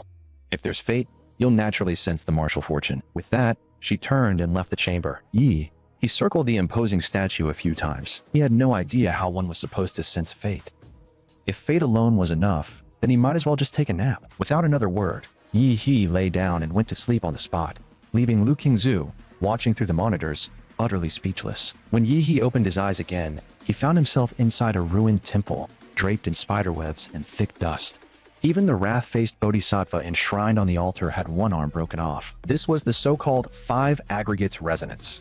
He had entered the world of the Five Aggregates, unable to sense any weapons, and even the Godzilla template's atomic reactions were completely sealed, as if he had reverted to an ordinary human state. Fortunately, his monster status panel still remained. Ding! The system detected that the host's consciousness had entered a special space. To prevent mental collapse, the system temporarily reinforced the host's spiritual body. As the prompt ended, a ferocious man with the build of a savage bear emerged from the bodhisattva's remaining arm. The ferocious man stared at He with eyes as wild as a wolf's. HEH.MY. Martial arts are only meant for real men. Otherwise, I'd rather let the inheritance rot in the ground. Kid, prove you're forged from iron. When thunder and rain fall together, 100 ghosts will roam the night. Guard this broken temple. Don't let the wrath-faced bodhisattva be defiled. Succeed, and I'll grudgingly pass down my art.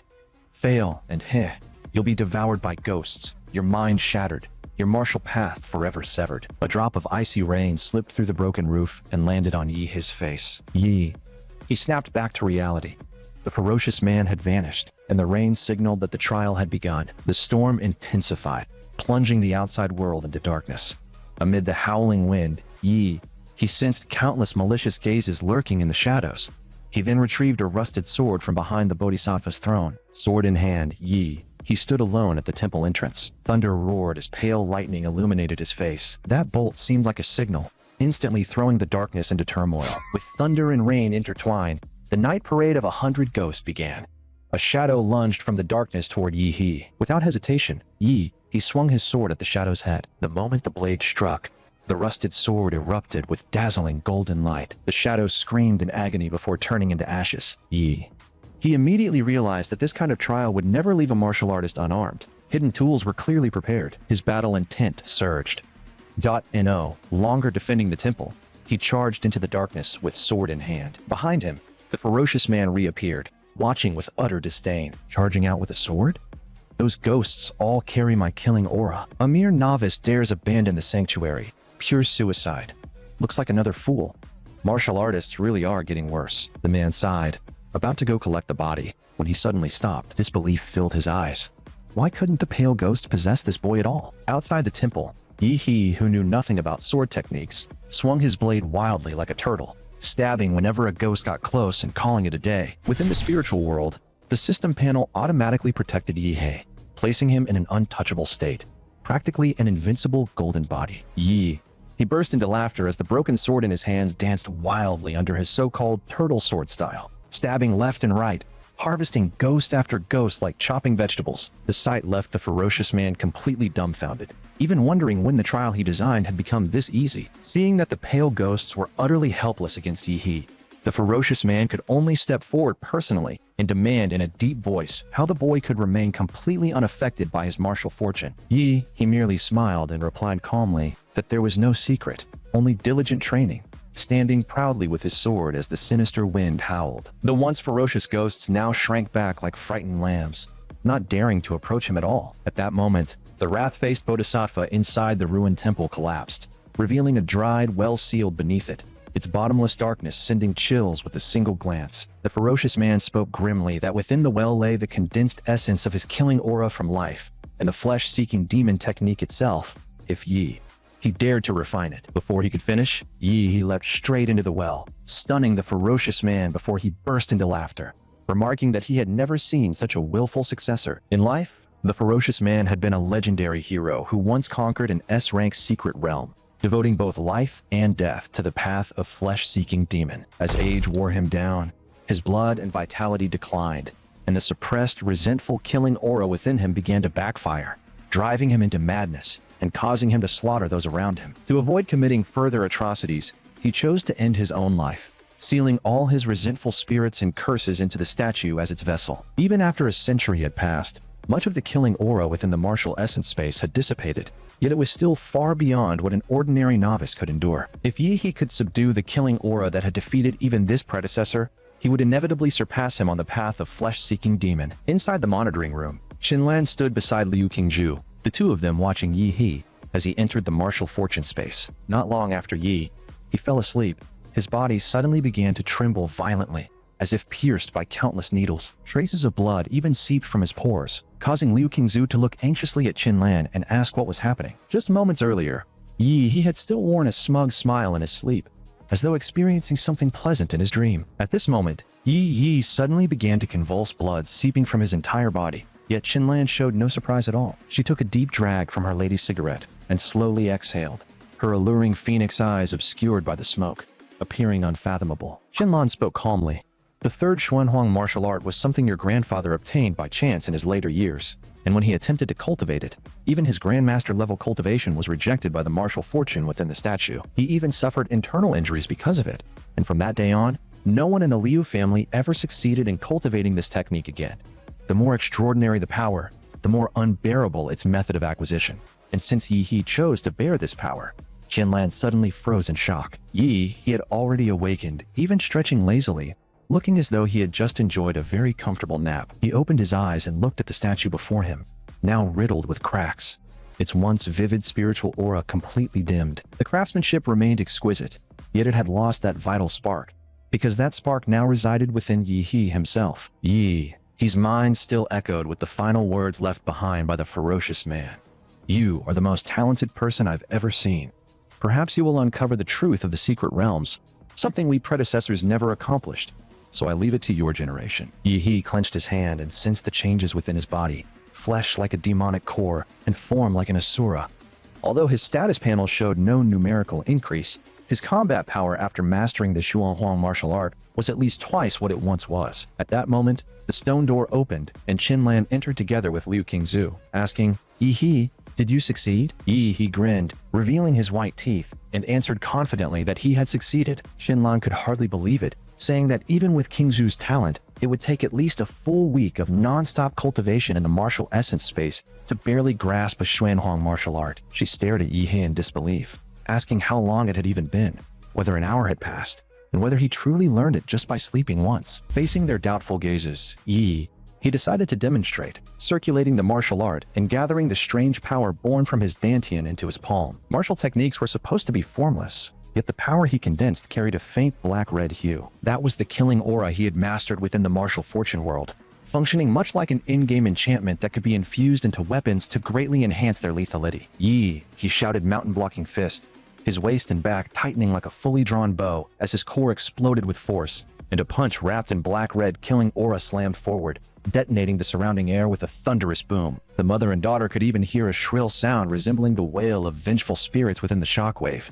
And as a martial prodigy, Liu Qingzhu's pupils shrank sharply because she could clearly sense the terrifying purity contained in that punch. Was this really the common mountain-blocking fist? Yi, you really are. Qinlan looked at Yi with an indescribable gaze, realizing that she had still underestimated him. Being stared at by Qinlan's overly intense gaze made Yi feel rather uncomfortable, and he could not help thinking that her daughter was still standing right there, and that he really did not want to be labeled with some chancellor title. Student Yi, since you have already mastered one Xuanhuang martial art, would you like to try learning the other two as well? You still have one full day left. Liu Qingzhu's thoughts were simple, and she did not overthink Yi's experience at all, while Qinlan could only glance at her daughter helplessly after hearing this. Qinlan knew clearly that while she was indeed investing in Yi and even preparing to accept him as a future son-in-law, he was still not a member of the Liu family, and she could not possibly hand over all of the family's foundation at once. Having lived a second life, Yi naturally understood the principle of knowing when to stop, so he declined politely, saying that one Xuanhuang martial art was already more than enough for him to digest for now, and that he was also feeling tired with matters at home to attend to. Seeing how sensible Yi was, Chinlan grew even more appreciative of him and mentioned that she had heard from the butler that he arrived by shared bicycle,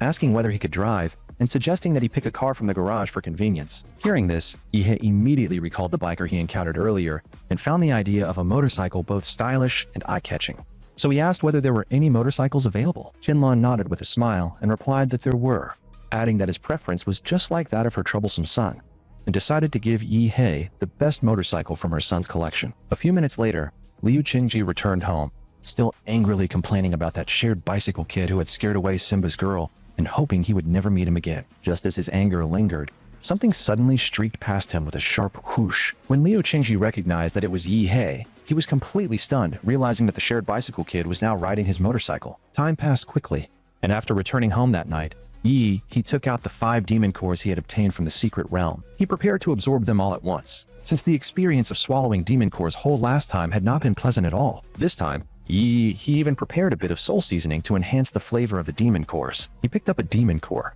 dipped it in sauce, and swallowed it whole, as a scorching surge of energy instantly flooded his entire body. He then summoned the system panel. He took all the newly acquired stat points and allocated every single one of them to the Colossal Titan template. After that, he picked up the Scripture Green Demon Core, dipped it in fermented chili paste, and swallowed it as well. However, just as he was about to let the Godzilla template absorb this special core, an unexpected system notification appeared. Ding! The legendary Godzilla template is absorbing the genetic sequence of a special plant-based life form, triggering a potential mutation. Would the host like to halt template mutation? Yi hesitated briefly, as mutation usually meant a shift in attributes, which would be beneficial only if it resulted in a superior evolutionary path. If it turned into a disadvantageous attribute, however, it would amount to irreversible reverse evolution. Deciding to gamble and turn a bicycle into a motorcycle, Yi chose not to prevent the mutation. In the next instant, the system notification sounded again. Legendary Godzilla loading plant attribute mutation route. SG isotope template unlocked.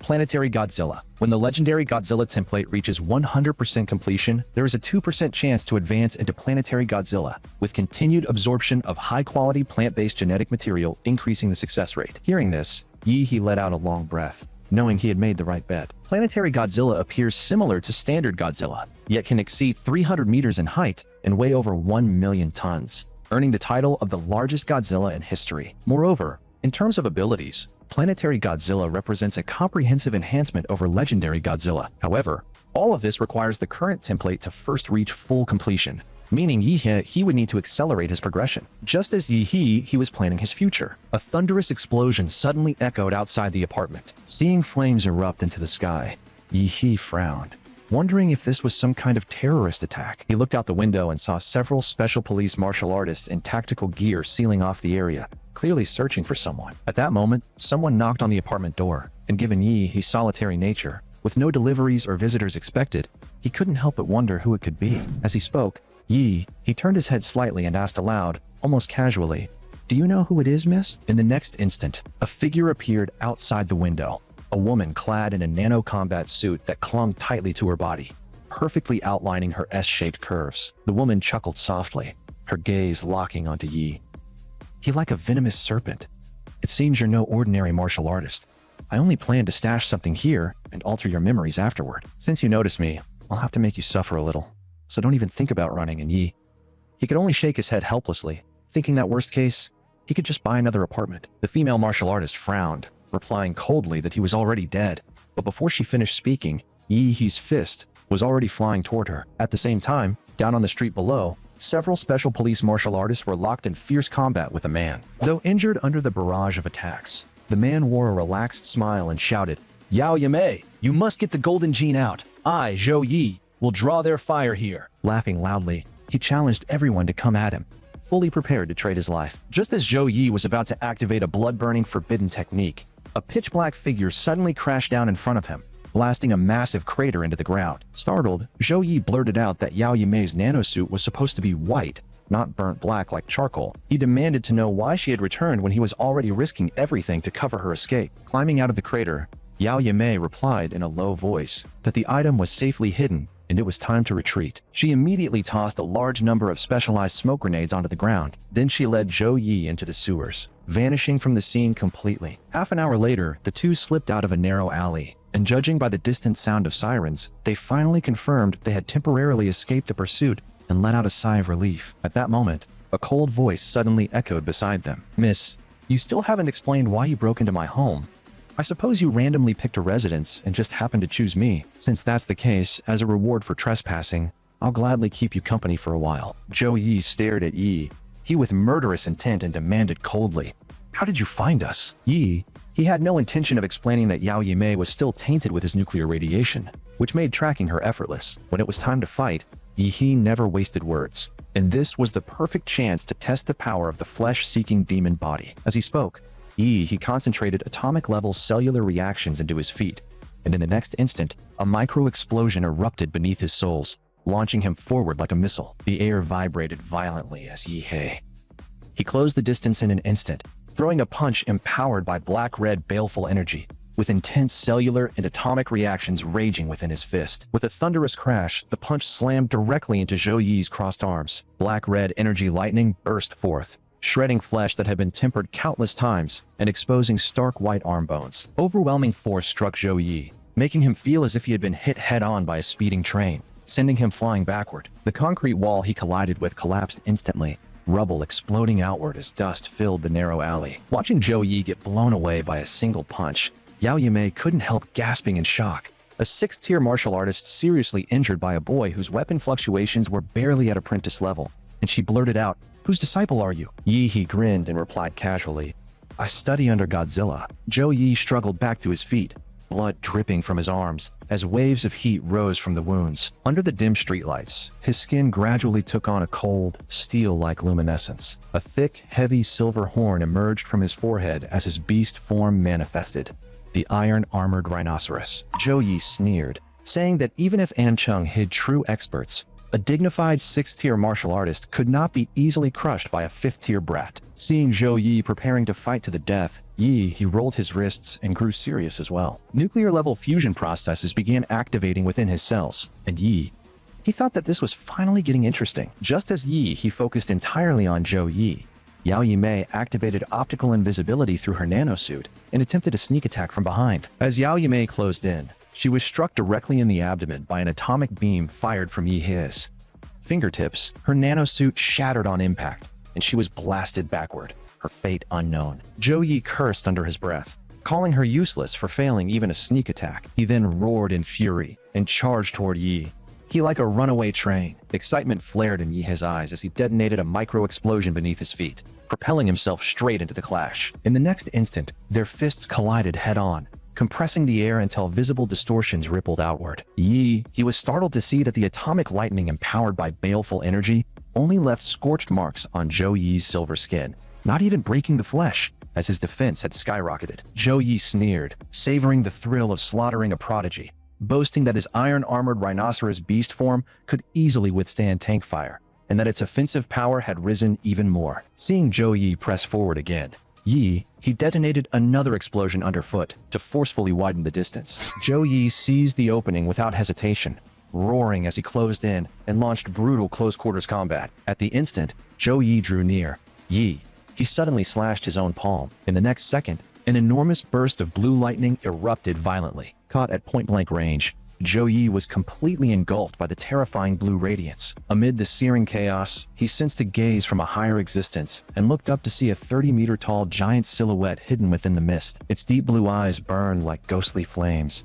and humans instinctively felt awe and terror before such colossal beings. Zhou Yi fell into brief shock, wondering whether it was a monster, and if it had transformed from the boy. The giant moved, its massive hand dripping with scorching blue blood, sweeping aside the mist and slamming down toward Zhou Yi. Zhou Yi had not fully regained his senses, but the instincts forged through countless battles detected the danger, forcing him to leap aside. However, the giant's other fist had already torn through the water, crashing down with overwhelming force. Suspended midair with no leverage, Zhou Yi had no way to evade. In that moment, he felt his bones screaming, his organs collapsing, and even his soul being smashed out of his body. This was only the giant's first punch, as countless more followed like a torrential storm, completely engulfing Zhou Yi in destruction. At that moment, Yao Yimei, barely forcing herself to stand, trembled violently at the sight. A dignified 6th-rank warrior like Zhou Yi was being beaten like a punching bag before the giant, and a single thought echoed in her mind.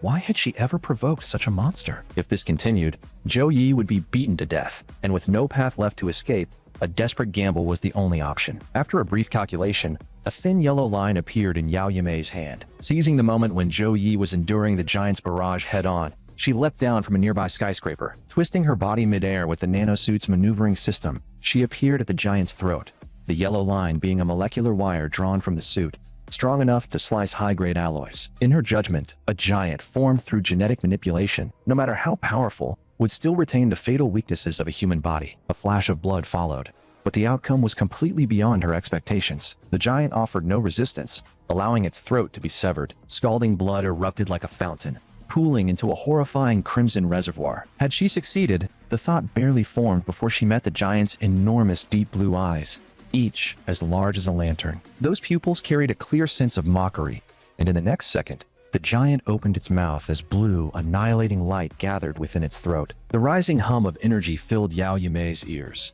and the last image etched into her memory was an endless blaze of radiant blue, as atomic breath engulfed her slender body with a thunderous roar. The beam pierced through an entire building, carving a dazzling blue trail across the sky. When the breath ended, the giant's massive body vented torrents of heat like an overdriven steam engine. As the heat dissipated, He reverted from his giant form back into his human body. He walked up to Zhou Yi, looking down in silence at the shattered figure before him. He spoke calmly.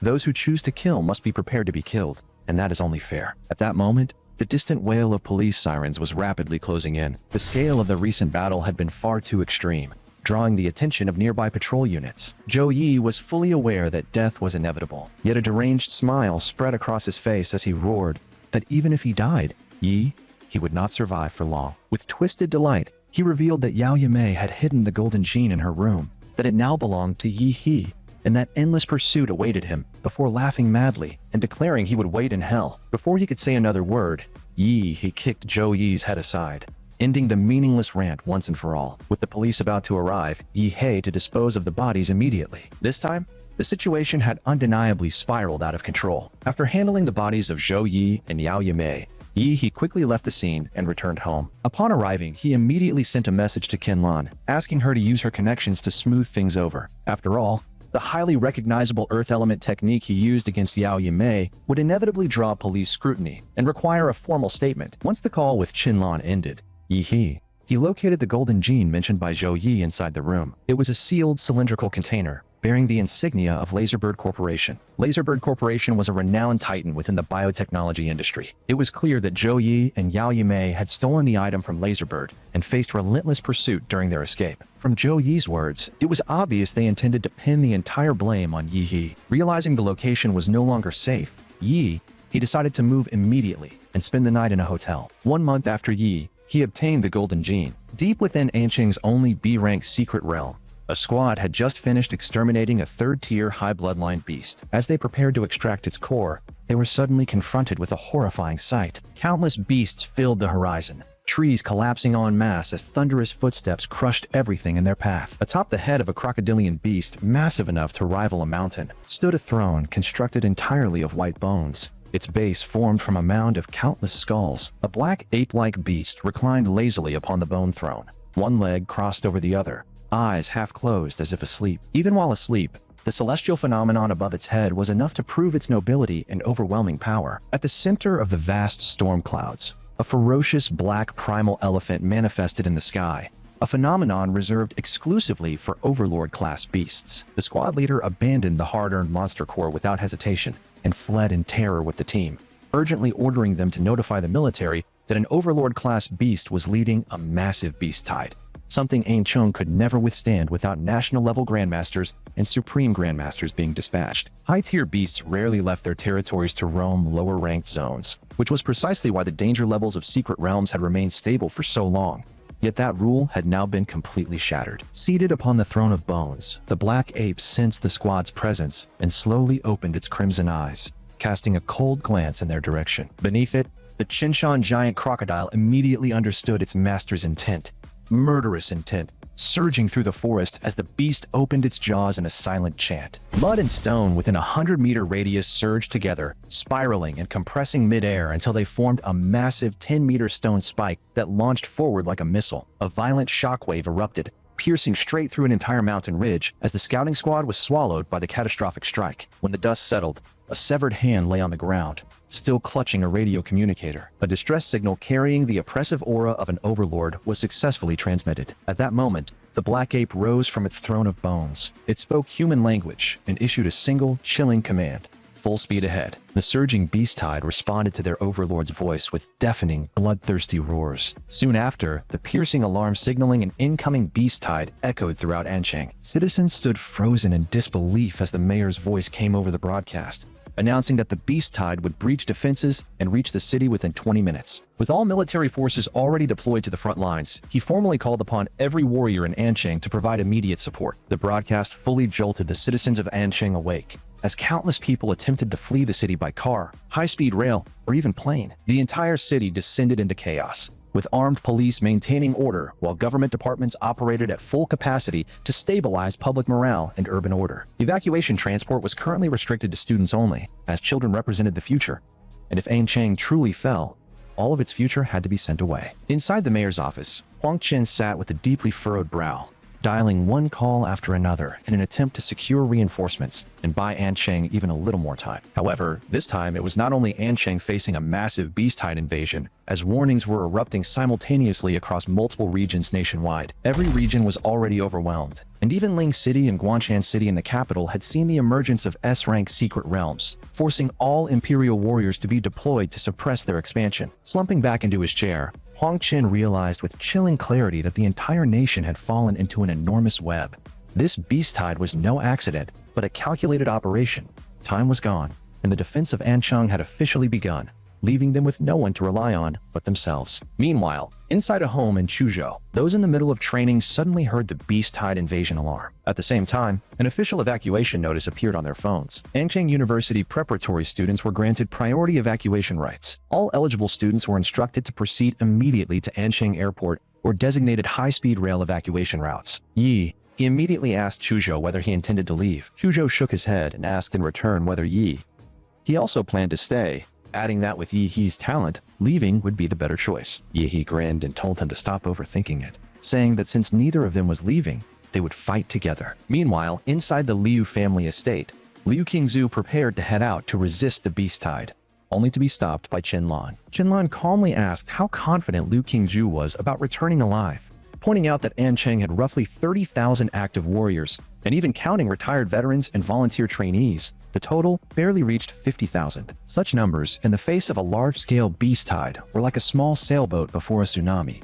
destined to be crushed on impact. Qianlan further emphasized that a Dominator-class beast was not something Anchang could face at present, as such monsters could only be barely held off by Grandmasters, and reminded Liu Qingzhu that her life belonged not only to herself, but to the entire family. After a brief silence, Liu Qingzhu still stepped forward, stating that a warrior family unable to resist monsters had little reason to exist. The moment she finished speaking, the steward Hong Yi emerged from the shadows and knocked her unconscious with a swift strike. Qianlan took a deep breath and issued an order on the spot. She instructed Hong Yi to prepare for an immediate evacuation from Anchang, and as for Yi, to simply send him a message and let him decide for himself. At the same time, within the Swan Lake secret realm where the beast tide had erupted, 60% of Anchang's military forces and over half of its high-tier warriors had already entered. This force was known as the Vanguard Unit, and they had only one mission. That mission was to gather intelligence on the beast tide and, if possible, probe the abilities of Lord-class or even Dominator-class beasts, then return alive with the information. A temporary military defense line had been established at the entrance of the secret realm, where tanks, anti-aircraft guns, Gatling guns, and large-caliber machine guns formed a massive wall of steel. Any beast that stepped out of the realm would be instantly drowned in overwhelming gunfire and artillery, while the limited size of the spatial rift severely restricted how many could pass through at once. The beast tide's greatest advantage, overwhelming numbers, was rendered ineffective, and as long as the rift could be held, Anchang still had a chance to withstand the disaster, with tens of thousands of warriors holding their breath as they stared at the star-colored rift beyond the steel formation. Suddenly, a warrior missing an arm and covered in blood staggered out of the secret realm rift. Clutched tightly in his hand was a USB drive containing all the intelligence gathered by the Vanguard unit. Huang Qin was the first to reach the escaping warrior. He urgently demanded to know what had happened to the others. The warrior shook his head bitterly, his eyes filled with terror and hatred. He said they were all dead, that the beast tide had crushed everything, leaving no bodies to recover. He warned them to beware of the black-skinned figure with blood-red eyes, who had orchestrated the ambush.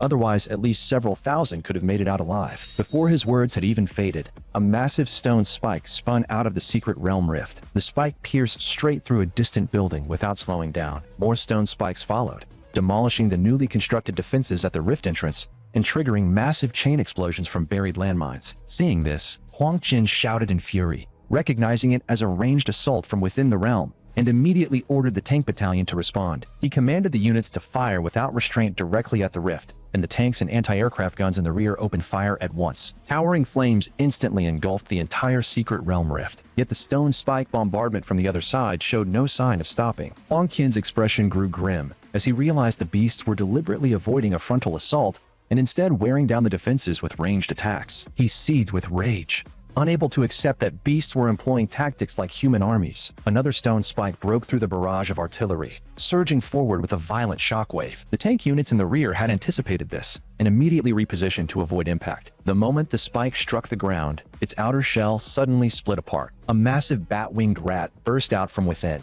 It snapped off a nearby soldier's head in a single bite, and such brutal scenes unfolded across the battlefield. The stone spikes were being used as deployment pods, launching beasts through the rift directly into the rear lines. Seeing this, Huang Qin ordered missile interception of the spikes, which in turn reduced the firepower aimed at the rift itself. Inside the secret realm, the blood-eyed black man's crimson pupils gleamed with unmistakable cunning. He judged that humanity was reaching its limit and commanded the beast to crush everything ahead. A lord-class white-fur giant ape king, as large as a small building, charged out first. The beast horde surged after it, flooding toward the rift's exit. Its earth-shaking roar split the sky as the Ape King tanked multiple shell impacts, pounding its chest and howling. Taking advantage of the diverted firepower, countless beasts poured out and scattered in all directions. At that moment, he stood atop a high-rise rooftop, overlooking the battlefield and realizing the situation was beyond control. Gazing at the city below, he knew Anqing's fate would never be the same after today. This was the city where he had grown up,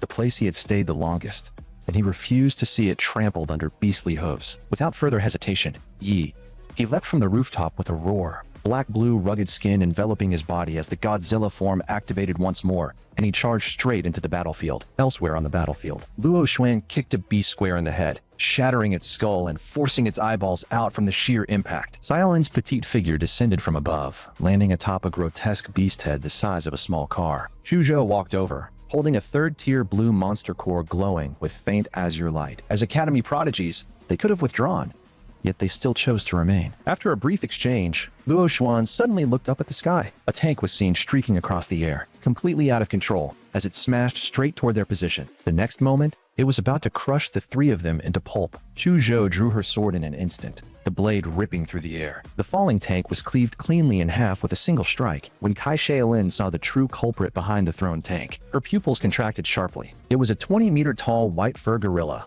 one of the lord-class beasts that first burst out of the rift, now somehow deep in the rear lines. There was no time to think, as the white fur gorilla had already raised a truck-sized fist and slammed it down. Zhuzhou's heart sank, as there was no room to dodge at such close range. Just as she prepared to fight to the death, a black-blue meteor suddenly smashed into the gorilla's head. The impact snapped its head back and sent its massive body toppling. Regaining balance, the gorilla reached out to swat the figure away, but that enormous palm was firmly pinned in place by Yi He's single hand, unable to move. He stepped on the gorilla's chin, forcibly prying its jaws open with overwhelming strength. He calmly told it to open wide for oral care. In the next instant, a dazzling blue beam erupted from Yihe's mouth, blasting straight into the gorilla's vulnerable mouth as black smoke and the stench of scorched flesh spread instantly. Sai Xiaolin and Luo Xuan stared in shock at the familiar blue light and quickly realized there was no need to panic. It was Yi He, Chuzhou looked at Yihe's silhouette standing atop the white fur gorilla's body. An unexpected sense of reassurance rose in her heart, as if survival was guaranteed as long as he was there. He told Chuzhou and the others to hold this position while he went to support other battlefields. After finishing off the white fur gorilla, he wasted no time and leapt dozens of meters into the air. Overlooking the battlefield, he quickly located the densest concentration of monsters through Godzilla's life-sensing ability. It was one of the defensive points closest to the Secret Realm Rift, now on the verge of collapse under relentless assaults. The two strongest warrior-class fighters there had already fallen from exhaustion, yet none of the remaining fighters or ordinary soldiers chose to retreat, even if it cost them their last drop of blood.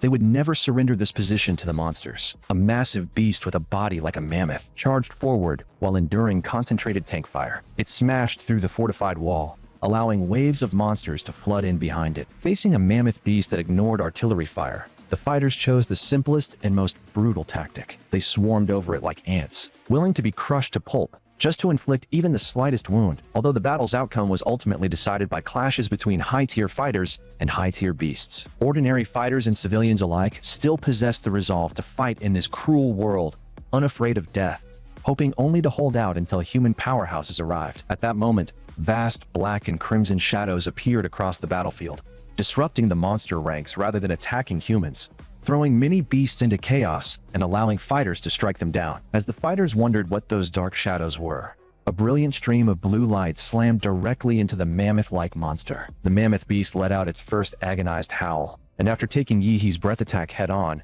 its supposedly impenetrable hide melted away, leaving a charred wound deep to the bone as its massive body collapsed. All nearby monsters immediately swarmed toward Yihe, but he merely grinned without fear as the nuclear light combat form fully activated, turning him into a walking radiation catastrophe, atomic streams flashing as he surged into the heart of the horde like blue lightning. Any monster that came within several dozen meters of Yihe, he was ravaged by nuclear radiation, flesh peeling away and bones corroding. Even those that survived were rendered completely incapable of fighting, reduced to helpless prey. The terrifying kill efficiency of Yihe's battlefield quickly drew the attention of both human fighters and high-tier monsters. Despite his weapon output registering only at the martial trainee level, Yihe proved far more lethal in defensive warfare than most warrior-class elites. The high-tier monsters instantly recognized Yihe as a critical threat and resolved to eliminate this human prodigy before he could grow further. A furious shout rang out among the fighters, declaring that anyone who wanted to kill Anqing's top scorer would have to step over their bodies first,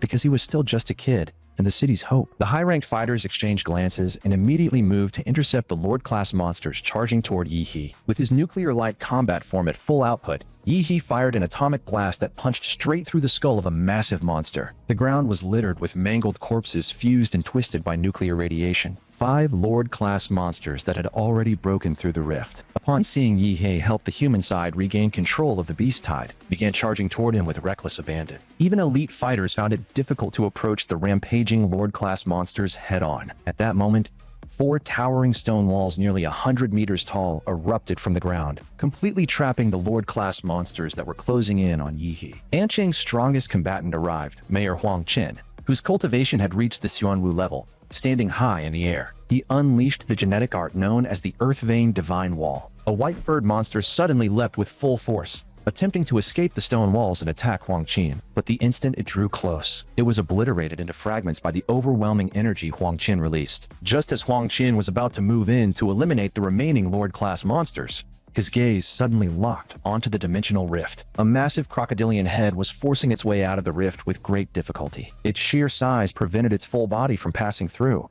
The Qin Mountain Giant Crocodile, a 4th-tier king-blooded Lord-class monster. A bead of cold sweat formed on Huang Qin's forehead, as he clearly remembered this terrifying beast from the intel brought back by the Vanguard unit. The Qin Mountain Giant Crocodile was the mount of the 5th-tier Dominator-class monster, the Bloodline Black Ape. It seemed the monkey had finally lost its patience, and Huang Qin's expression hardened as he pressed both palms against the ground, boundless martial energy surging endlessly into the earth. Solid rocks softened like flowing water as the crust ahead surged upward by hundreds of meters before crashing down like a mountain tsunami. The collapsing mass of stone surged directly toward the half-exposed head of the giant crocodile. Facing the falling mountain, the Qin Mountain Giant Crocodile's deep green vertical pupils flashed with disdain.